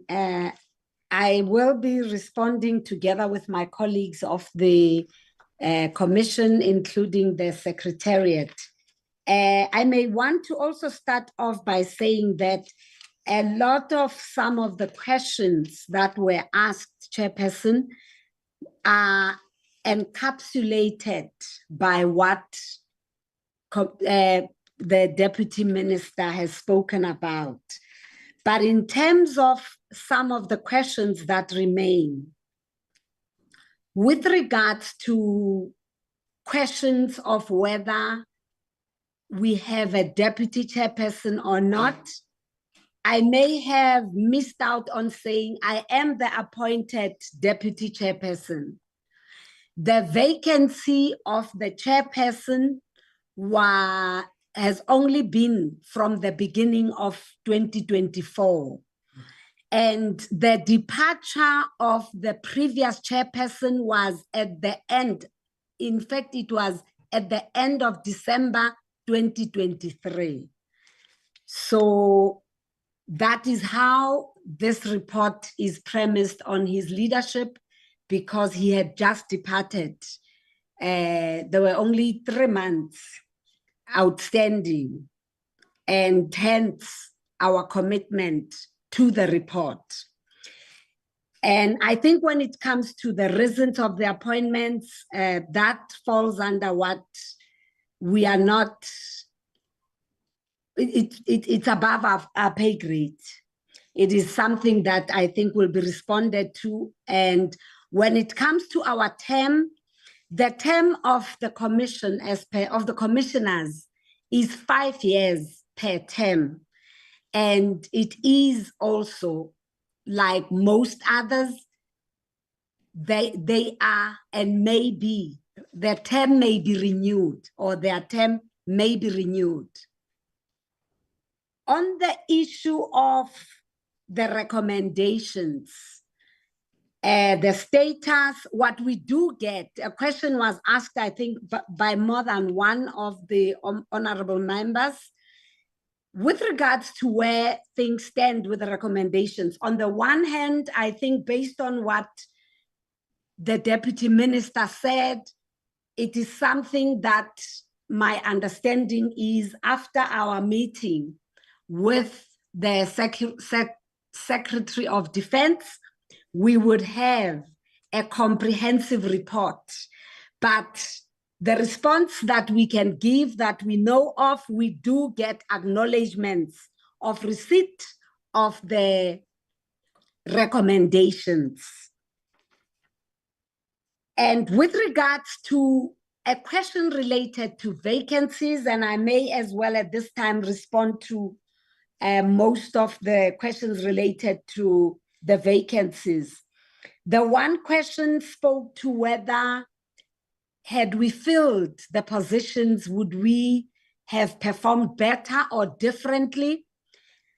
I think what I can say is that we would have performed differently, but within the context of the reality of what we have. And I may also remind you that I said we make do with what we have, not just in terms of numbers, it's also in terms of the capability. There's only so much that people that are at the levels that were stated when I spoke to the structure can only do. So, and once again, I think it should form part of what the Deputy Minister spoke about. In fact, we already have a letter from himself to continue or work with the Secretary of Defense, with the Secretary of Defense being the one going to lead that space. When it comes to our curating as a commission, it is indeed true that we are 6 as a commission, and our meetings are in the form of a plenary. It is also true that it is a decision that we undertook because there was no feedback as to when were the commissioners going to be, the new commissioners were going to be appointed. As to the time of the vacancies, I do not have it at the moment, but I can generally say the different commissioners that departed at different times, thus making the vacancies come up at different times. But the majority of the vacancies were in 2022, if my memory serves me correctly. And as to how we function, all commissioners are part-time commissioners, including the chairperson, as of the first 5 years of the inaugural commission. From 2019. As from 2019. Prior to that, the chairperson of the commission of the first term was permanent. And then from then on, all of us are part-time. A question was asked as to what is the impact of that on our work. I think you would appreciate that as part-time commissioners, all of us have other engagements that or through which we earn our living. We supposed to do the work of the commission, which predominantly, ideally, is the work that if you had a commensurate structure of the secretariat, like how all other commissions function in government, most of the work is undertaken by the secretariat. In our case, the impact is that the commissioners, because most of them have engagements that would render them available at different times, we once again make do with their availability to get the work done, which therefore means we can only do what we can with the reality of the fact that we work within the openings that are real and available for us to commit time. But when it comes to how we do the work, it's more often than not, we lead different members of the secretariat and get down to doing the work ourselves as commissioners. On the question of our thoughts on the DRC as well as feedback, I think the DM spoke to that as well. The accident that was spoken to, those would be areas that we will come back to the joint standing on. Furthermore, on the issue of findings, we wish to report that the findings and the statements we have made from a financial perspective can be trusted because the commission has, or the DOD, shall I say, has a system that enforces in all departments are made to understand, including the commission, there is a finance person and a structure that is called the Budget Control Committee. That structure sits every month and, sorry, it is a structure that is led by the delegated budget manager. And in this instance, it is myself, also led by a person, a representative from the finance department. So the agenda of that meeting, feedback from that meeting is a vehicle through which the department, the DOD, keeps its finger on the pulse in terms of what is going on within the commission, reporting back and forth in that sense. So what we say and what we have said here can also be checked within the Department of Defense. So there is a control measure that ensures that what we speak about is what it is done. And in terms of the program and the structure of how audits work, in my understanding, and how they do even here, honorable members, it is merely an act of the schedule in the year that the internal audit of the DOD will annually produce its schedule. In the year that we are reporting on, as a commission, we didn't fall part of their schedule. And when it comes to the Auditor General of South Africa, I may not recall the year, but we have once had a visit by the Auditor General to the commission. I cannot remember the year offhand, but then we form part, our budget as things stand, which is why you would have heard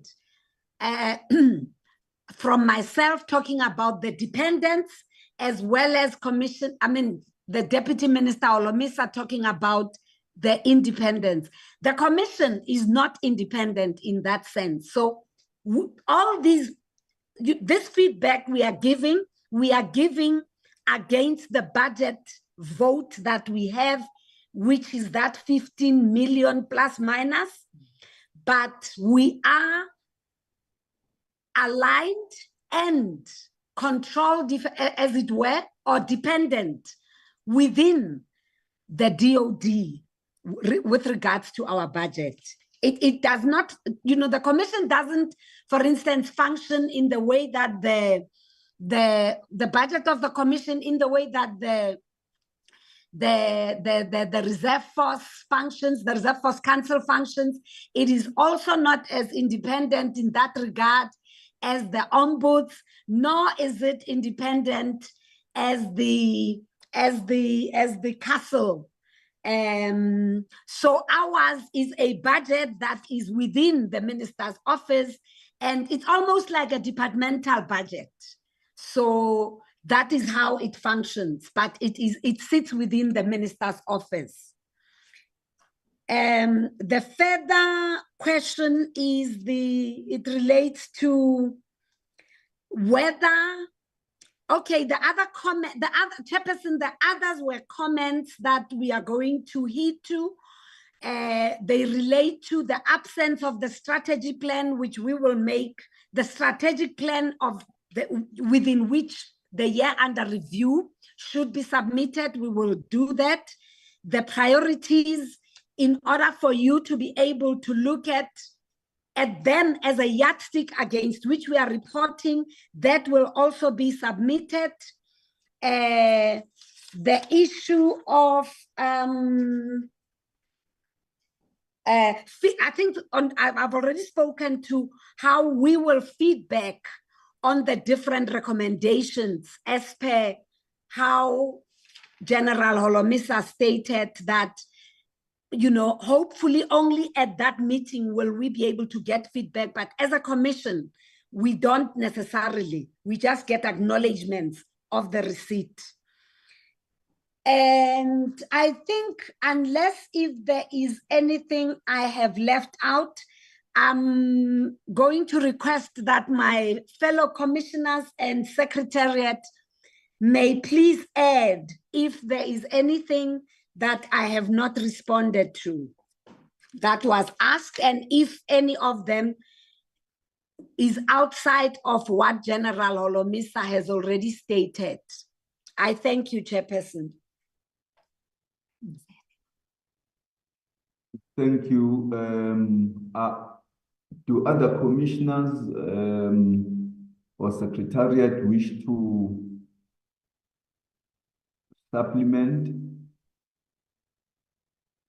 In the absence of which, I think we can Honorable Niehaus and Honorable Hatting. Thank you, Chair.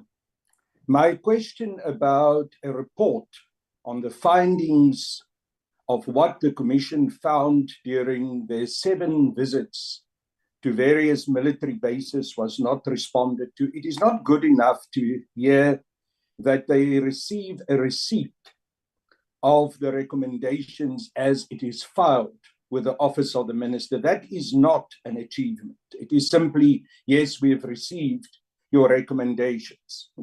I think we as a committee should get a report on what the findings of the Commission were in terms of those visits, and also what responses did they receive from the Minister of Defence and Military Veterans to those findings, and whether anything that they have recommended had in fact been implemented. That was a very clear, pertinent question that I asked during my input. Thank you, Chair.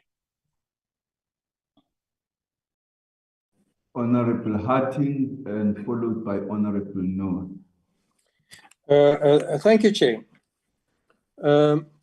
Firstly, the question of the quorum, which was improvised to 4, was not really responded to. But, Chair, it's not really necessary to respond to it. I think perhaps the Deputy Chair or Acting Chair would know this, that in terms of Section 62F, it's written in the Act that the quorum will be 6 members. It says 6 members of the Commission forms a quorum for a meeting of the Commission. So regardless of any improvisation or any innovative methods to form a quorum, any meeting of the Commission with less than 6 members in terms of the legal requirement would be illegal and therefore didn't happen. I would like to know then, perhaps then in a written response, how many of the meetings with an improvised quorum was actually affected by this. Then, secondly, the term of office. I asked a question, not how long a term of office is, but when does it end? That was not responded to. The only response was that the term of office is 5 years. Now, from some other comments that were made, I gather that the term of office started after the elections of 2019, which then mean that the term of office actually expired with the elections of 2024. And therefore, there is no commission at this stage in place. If I'm wrong about this, please correct me. Something else that was also not responded to is that the report on the activities of the commission must be handed to the minister by last year, must have been handed by 1st of June 2024. And that report must then have been tabled in Parliament. Apart from that, there must also be a government gazette. So I would like to know, was all of this done? I don't know about the minister's part. Perhaps Deputy Minister Alomishi can respond. But then it also should have been gazetted, and I would like to get the 23-24 gazette number in which this report was published in the government gazette, and for the same effort, perhaps also the previous 2 financial years reports as well. I thank you, Chair. Thank you, Honorable No. Chair, my question on financial audit, I'm not satisfied with it unless I can be convinced otherwise, that in terms of which law, because everything else operates under the law, that these financial statements are based on, not what we believe what we did is correct, it should be referenced somehow to a particular provision of the law in terms of the PFMA and so on. I would not want to be convinced that because the chair and the secretariat believes that the manner in which they compile their financial statements internally, which were not audited, therefore must be believed it's correct. There is cross check and balances within government. And if it was not done, I think it still needs to be subjected to, not because there is any thing that one suspects, but for compliance, they must be audited. That is my belief and understanding, Chair. If these financial audit statements are not based on any law, how should they be accepted as correct financial statements if they were not audited? Because it is in the report that the internal audit committee, the DFC was not part of the planned audits by the Financial Audit Division. And it was not even audited by the Auditor General. So we should not assume that because we think what we did is correct, whereas it was not audited in terms of the law. Thanks. Thank you very much. And the question I also asked about whether there is a trend of underspending and whether the money returned to the department, surrendered to the department, if added on the money underspent, does not constitute justification for the budget of the commission to be slashed by the department. I see Ms. Magilane's hand is up, so you may come in. No, thank you so much, Honorable Chair. I think maybe let me start by the question that you just asked now, in terms of the surrender and the surplus that we have. It is true. We've got justifications why we are underspending. I think another reason that maybe was not reflected in our presentation, what we do as a commission, we prepare what we call a visit plan for the year. But now before we conduct any visit, we normally write a letter to the chief to request his concurrence and also to request him to facilitate, all those visits. So with the visit that we had there may be some other visits that were not conducted, which is another part of the challenge that we have. So now, when we project our operational budget, we take into cognizance all our visits for the year that we had to go and perform. And as I say, we as a commission, nowhere where we just go and we do our visit without the concurrence of the chief. So that becomes a challenge if what we had planned for the year, we may have only done a certain portion of those visits and not entirely according to our annual visit plan. So that is another justification that we would always render whenever such questions are posed to us. I also want to respond to another question that relates to the term of office. I think the chair has reflected to say the term is 5 years.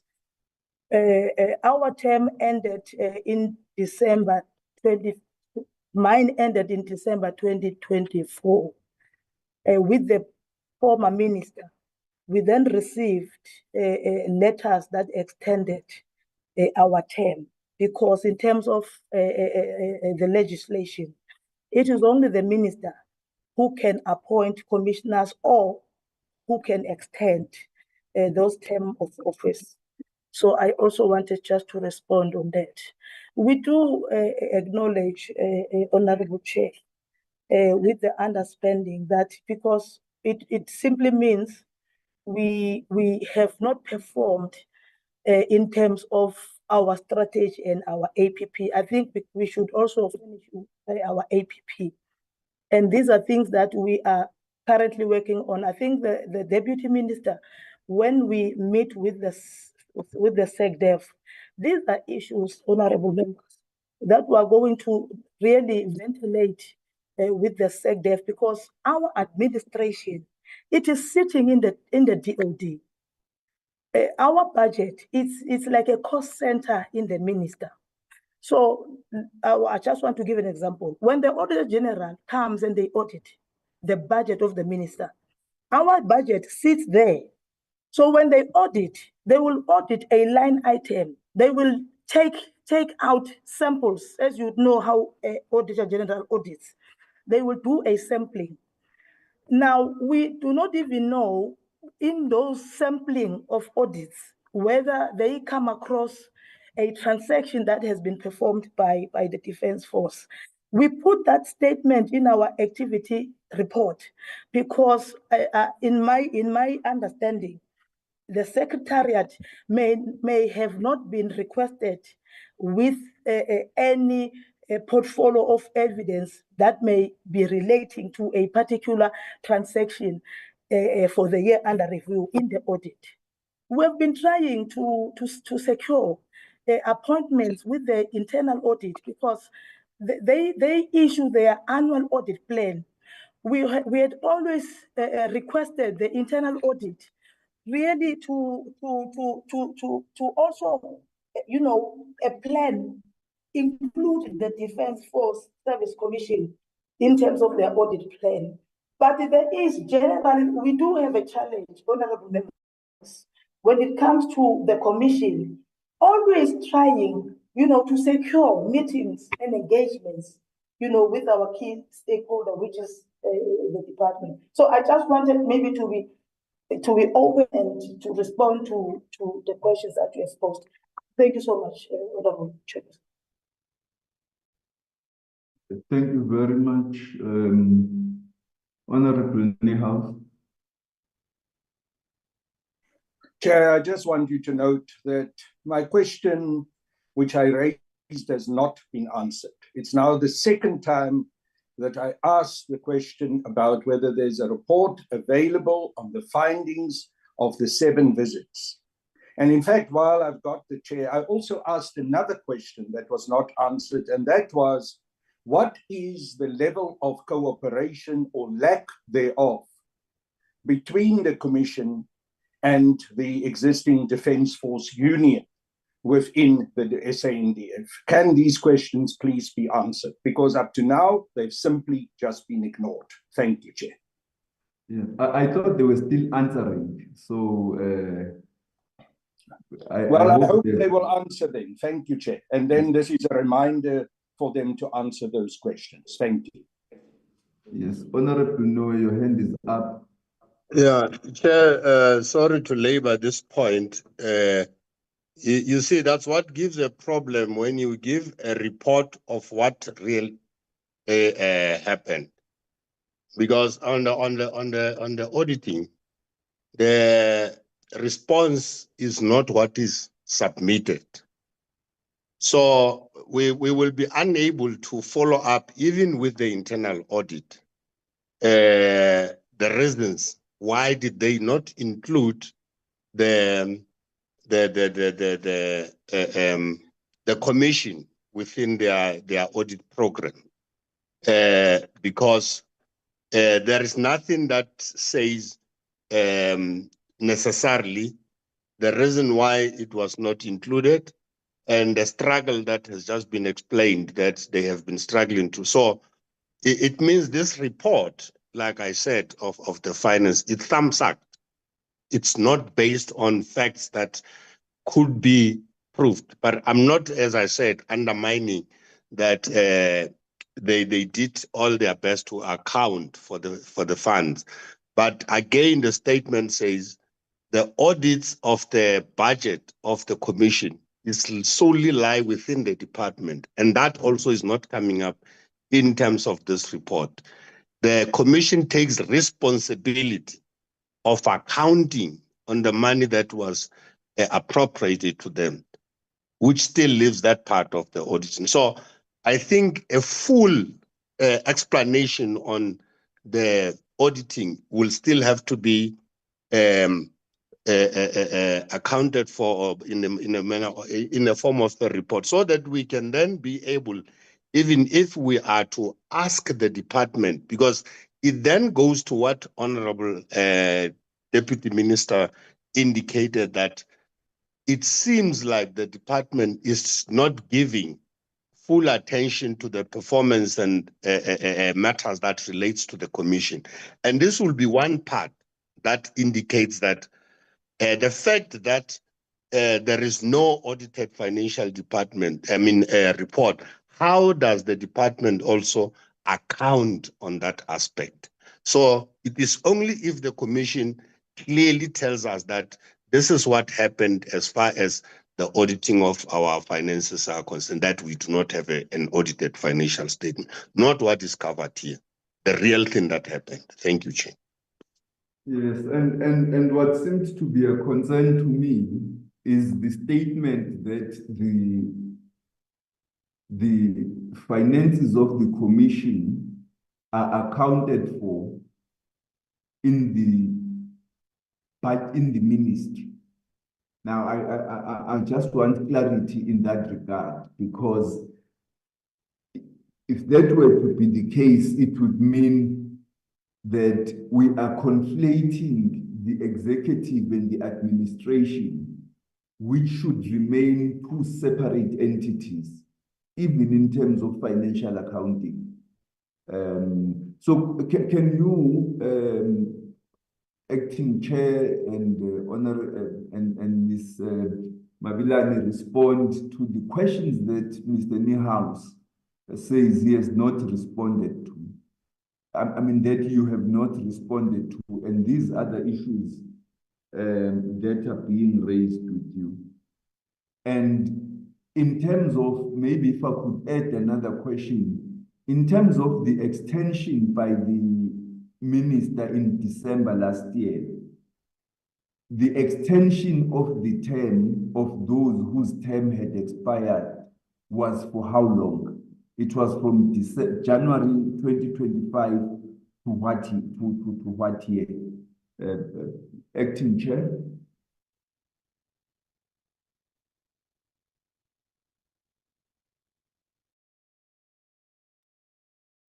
Thank you, Chairperson. Sorry about that. I was talking while I was muted. Thank you very much. If I may start at the bottom, please. When it comes to the extensions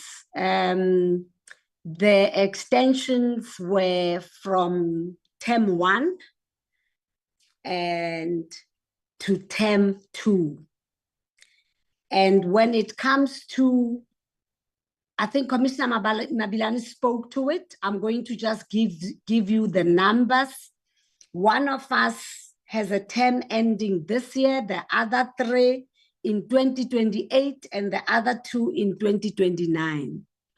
And the term, as it were, or the extension is permissible per term. And all in all, I think in the Act, it permits 2 terms. On to the question that Honorable Niehaus asked, in particular, one that relates to, can we report on what was submitted and how far has that gone? We do not have the information of whether the recommendations we made were implemented or not. Earlier, when I said what we have are acknowledgements of receipt of the recommendations we have made. And if I may take you back to what the DM Olomisa said, it is precisely intended to enable us to get that feedback, honorable member, on what happened to which one of the recommendations and what is the status as things stand. Because from where we sit as a commission, our role at the moment does not go anywhere beyond just making a submission as a recommendation. And I think that's the part that the general covered eloquently. And if I may also continue on the issue of the auditing, I think the questions that were asked, our attempt to respond insofar as what gets audited or not, I think the honorable member will agree that what we have responded to is the reality of, or is the truth about our reality. And beyond that, what we can say is that it is my understanding that since inception of the commission, the budget has always been where it is. And it has always been in that way. So I think it is something we will take forward. And when that meeting that the general spoke about has taken place, a report on what, why, and how is something that we will certainly work towards or ensure that it comes back, because he did say that you will be copied on the report of the outcome of that meeting. At this point, we do not know or we do not have any further response on the matter except what we have already shared with the committee. Chairperson, I think when it comes to the recommendations, all of them, I think I may say the commission, from where we sit, we are not aware of the recommendations that were implemented in the year of reporting that we are talking about. So once again, that is the feedback through which the DM, or that is the feedback that the DM will enable the commission to get. And it will form part of the report that will be submitted. I think I have so far responded to the questions that were raised. Ms. Mabilani?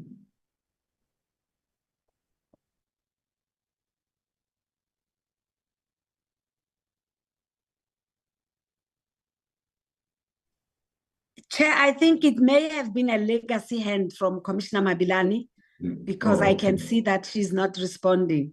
Thank you. Now, let's do this. Commissioner, are you talking? I beg yours? Sorry, Chairperson. I thought I heard a voice of a lady and I thought maybe the commissioner was saying something, but as I said, I thought it was a legacy hand. Unless... My apologies, Chair. It's a legacy hand. My apologies. Oh, okay. Yes. Thank you, Chairperson. What the committee will want is a record of all recommendations that were made by the commission in its first 5-year term and their status.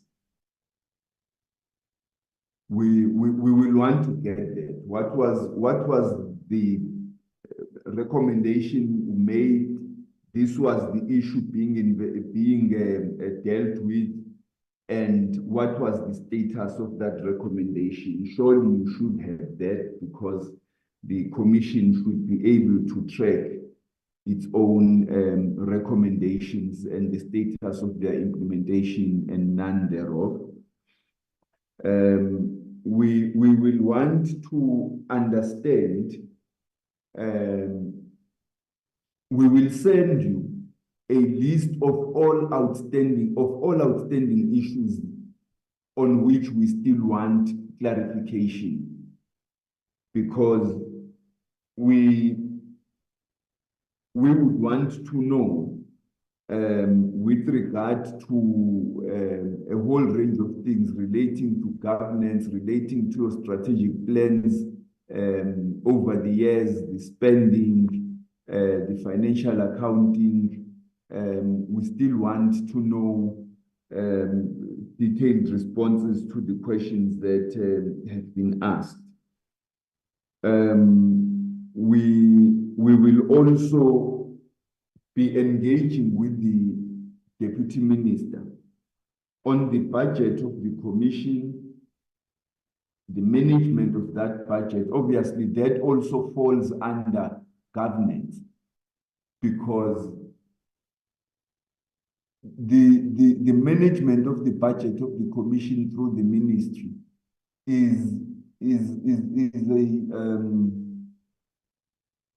it flouts good governance. It undermines the separation of powers between the administration and the executive. And it undermines the independence of the Commission from where we sit. So there are those issues that we are still going to package to follow up with the ministry, with the Deputy Minister in particular. But there are these others that we want the Commission to give us a detailed response to. I don't think you might be able to compile all that information within 7 working days, which is the procedure.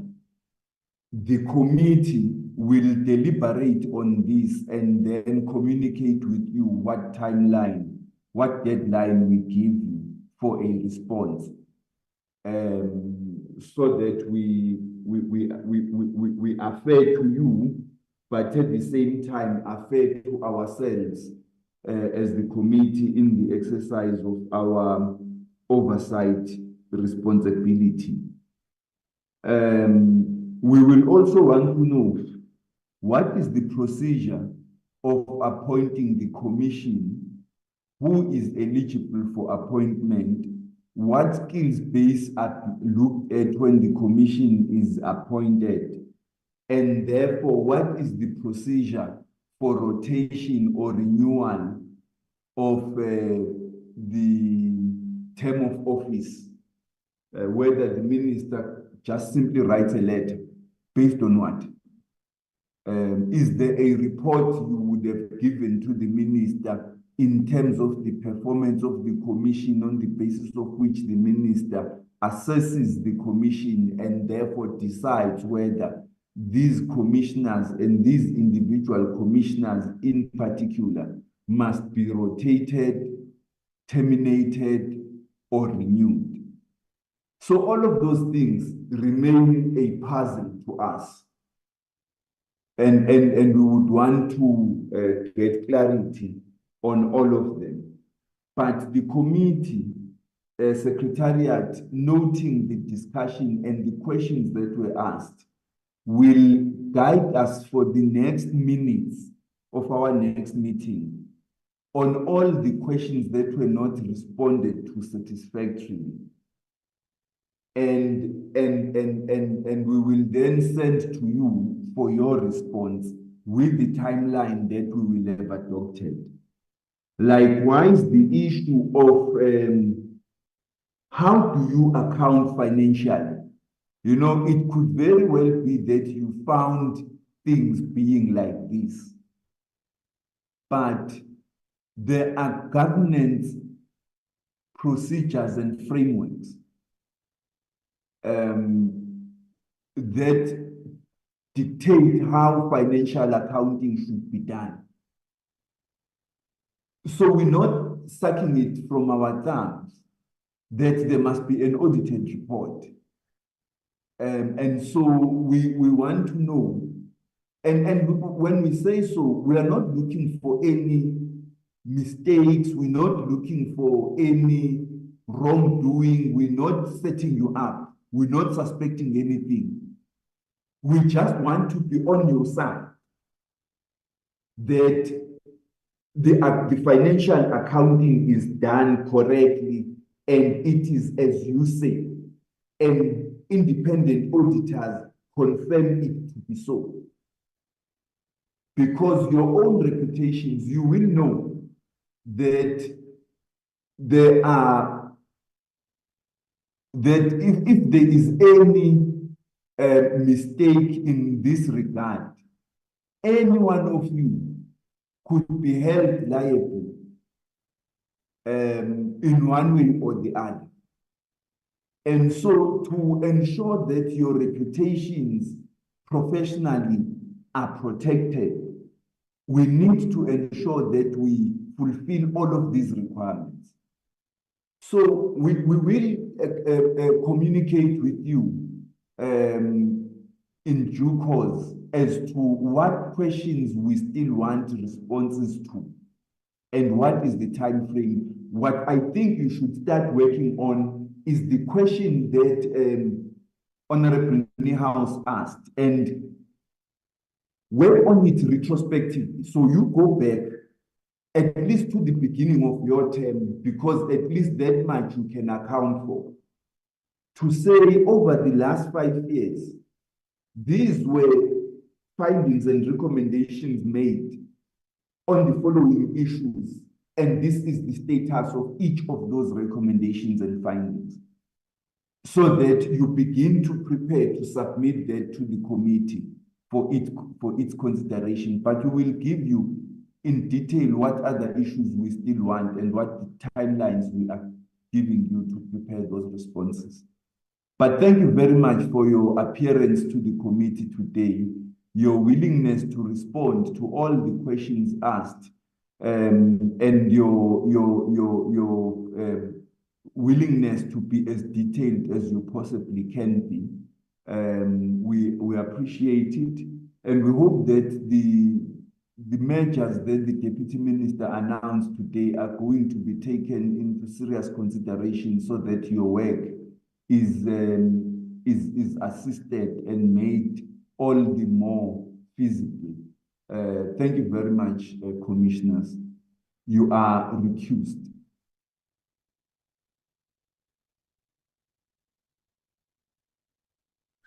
Thank you very much, Chair. We greatly appreciate the opportunity. Thank you. You're welcome. We proceed now to the question Honorable Niehaus asked. Nandi, my understanding is that we still have not received a response from the NCACC on the questions Mr. Niehaus asked. And therefore, the question is, what steps should we take to ensure that the NCACC responds to those questions and does so expeditiously? Chair, I just spoke to Mr. Mashaba now on the phone, and then I asked him about the written replies that the committee is waiting for. And he said to me he will furnish them probably today or latest Monday, because, Chair, there was a misunderstanding between us, the two of us, because he says he sent me a media article that was, I think it was from, I can't remember, let me check from which media house, where Mr. Niehaus, on IOL. So I think Mr. Niehaus said something there. So he thought that he doesn't need to respond after that media article. When I responded to him, I said, I can't control what members say in the media or whatever, but he thought that he doesn't need to respond. I said to him, no, you need to respond because this was a resolution of the committee. So then he says, okay, I will respond. No, it is mischievous of him to say that. It's very mischievous of him to say that, because the responses that the committee expects are to the collective, the committee as a whole.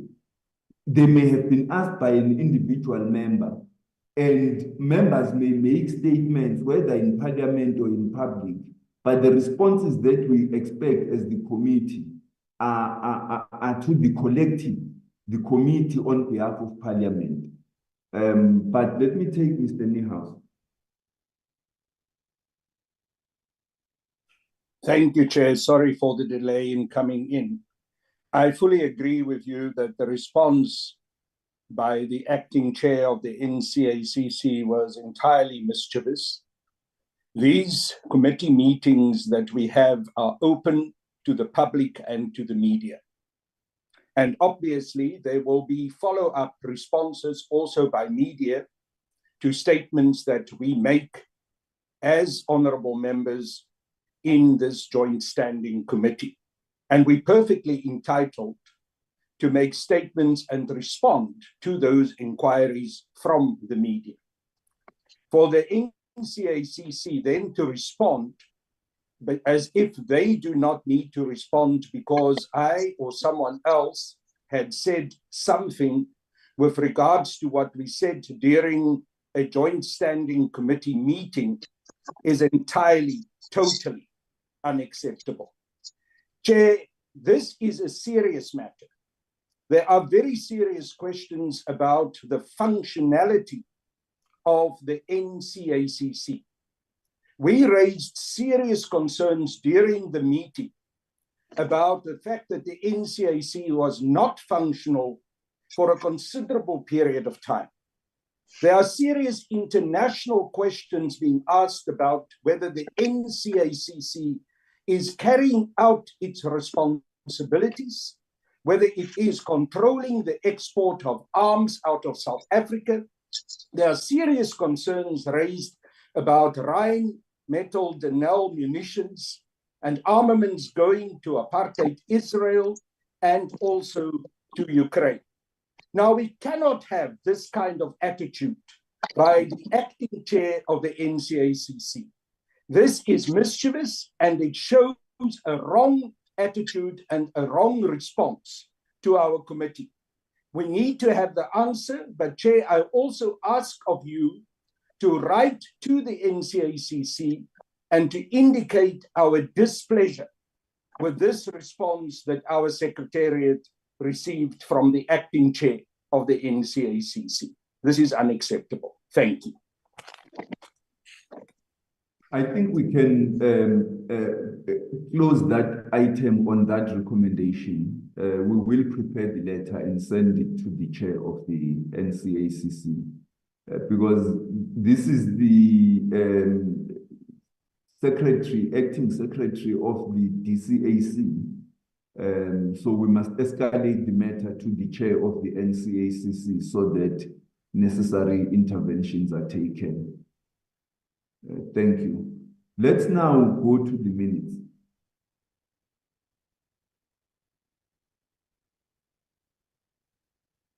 Nandika.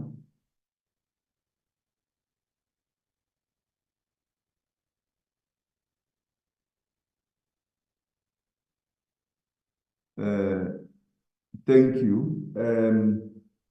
The attendance register is as attached on page 1.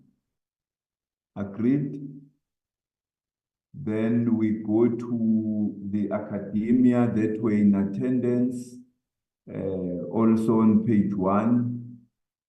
I must say it was a really exciting meeting.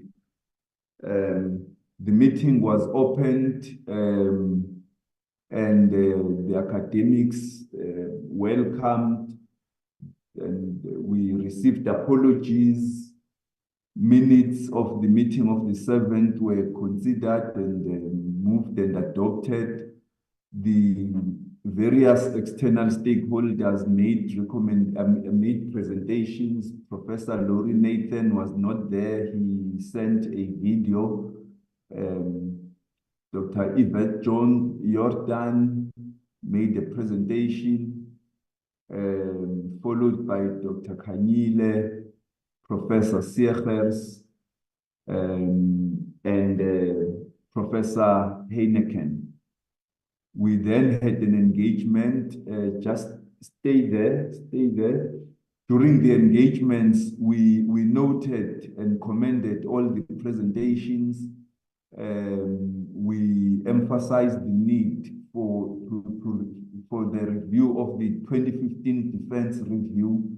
We expressed a view that part of the problem lies in how the SANDF was initially structured, reaffirmed the need for alignment between policy and available resources, but taking into consideration the strategic importance of the National Defence Force and how South Africa wants to project itself in the world. We requested all presentations to be consolidated into a single document, which I presume is still being done. We suggested the need to have a further engagement to assess the defense, including with the BMA, to assess the defense force as a whole, proposed a strategic session, a longer strategic session with the academics and other relevant stakeholders on the topic that was being discussed, the general state of the National Defence Force. We then also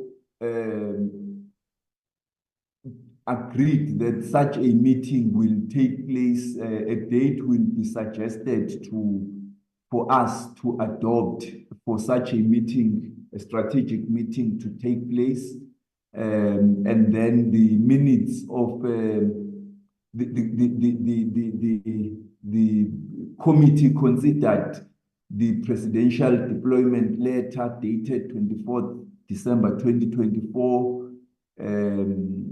And then we agreed with the draft letter that we were sending to the presiding officers, which we have subsequently sent. The committee resolved, as I've already indicated, to hold a longer session on the general state of the National Defence Force involving academics and relevant role players. The meeting was ended at 1300 hours. Are there any comments on the minutes?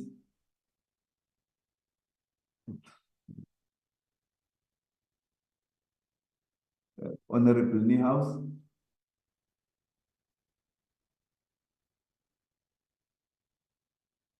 Chair, I don't hear any comments, so I'm proposing adoption of the minutes. Do we have a seconder? Thank you very much.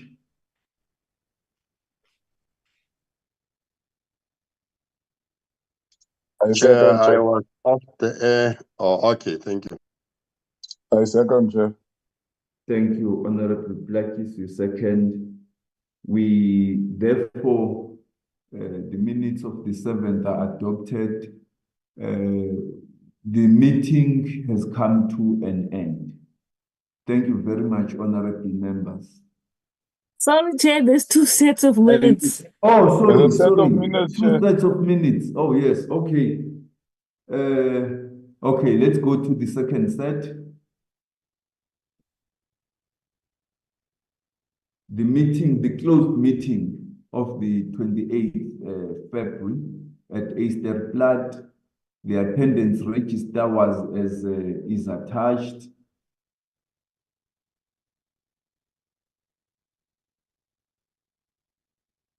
Then the meeting was opened, and then we... Sorry, Chair. So, Chair, yes. my apologies, but we do need to come in here and point out to you that this is an open meeting. So we shouldn't table these minutes in the way that we do now in an open meeting, because it offends the purpose of the closed meeting that we had. Can we please try to deal with it in a way that respects the fact that it was a closed meeting? Thank you. Okay. Since these are minutes of a closed meeting, I suppose they would need to be treated as by the closed session of the committee. May we request colleagues who are not members of the Joint Standing Committee to please recuse themselves from the platform. Sorry, Chair. Just to come in here, since this meeting is on YouTube and I think on Parliament as well, so we can stand them down to when we meet physically. Okay. Then we stand these minutes down, honorable members, until we meet again. Thank you very much. The meeting is adjourned. Thank you, Chair.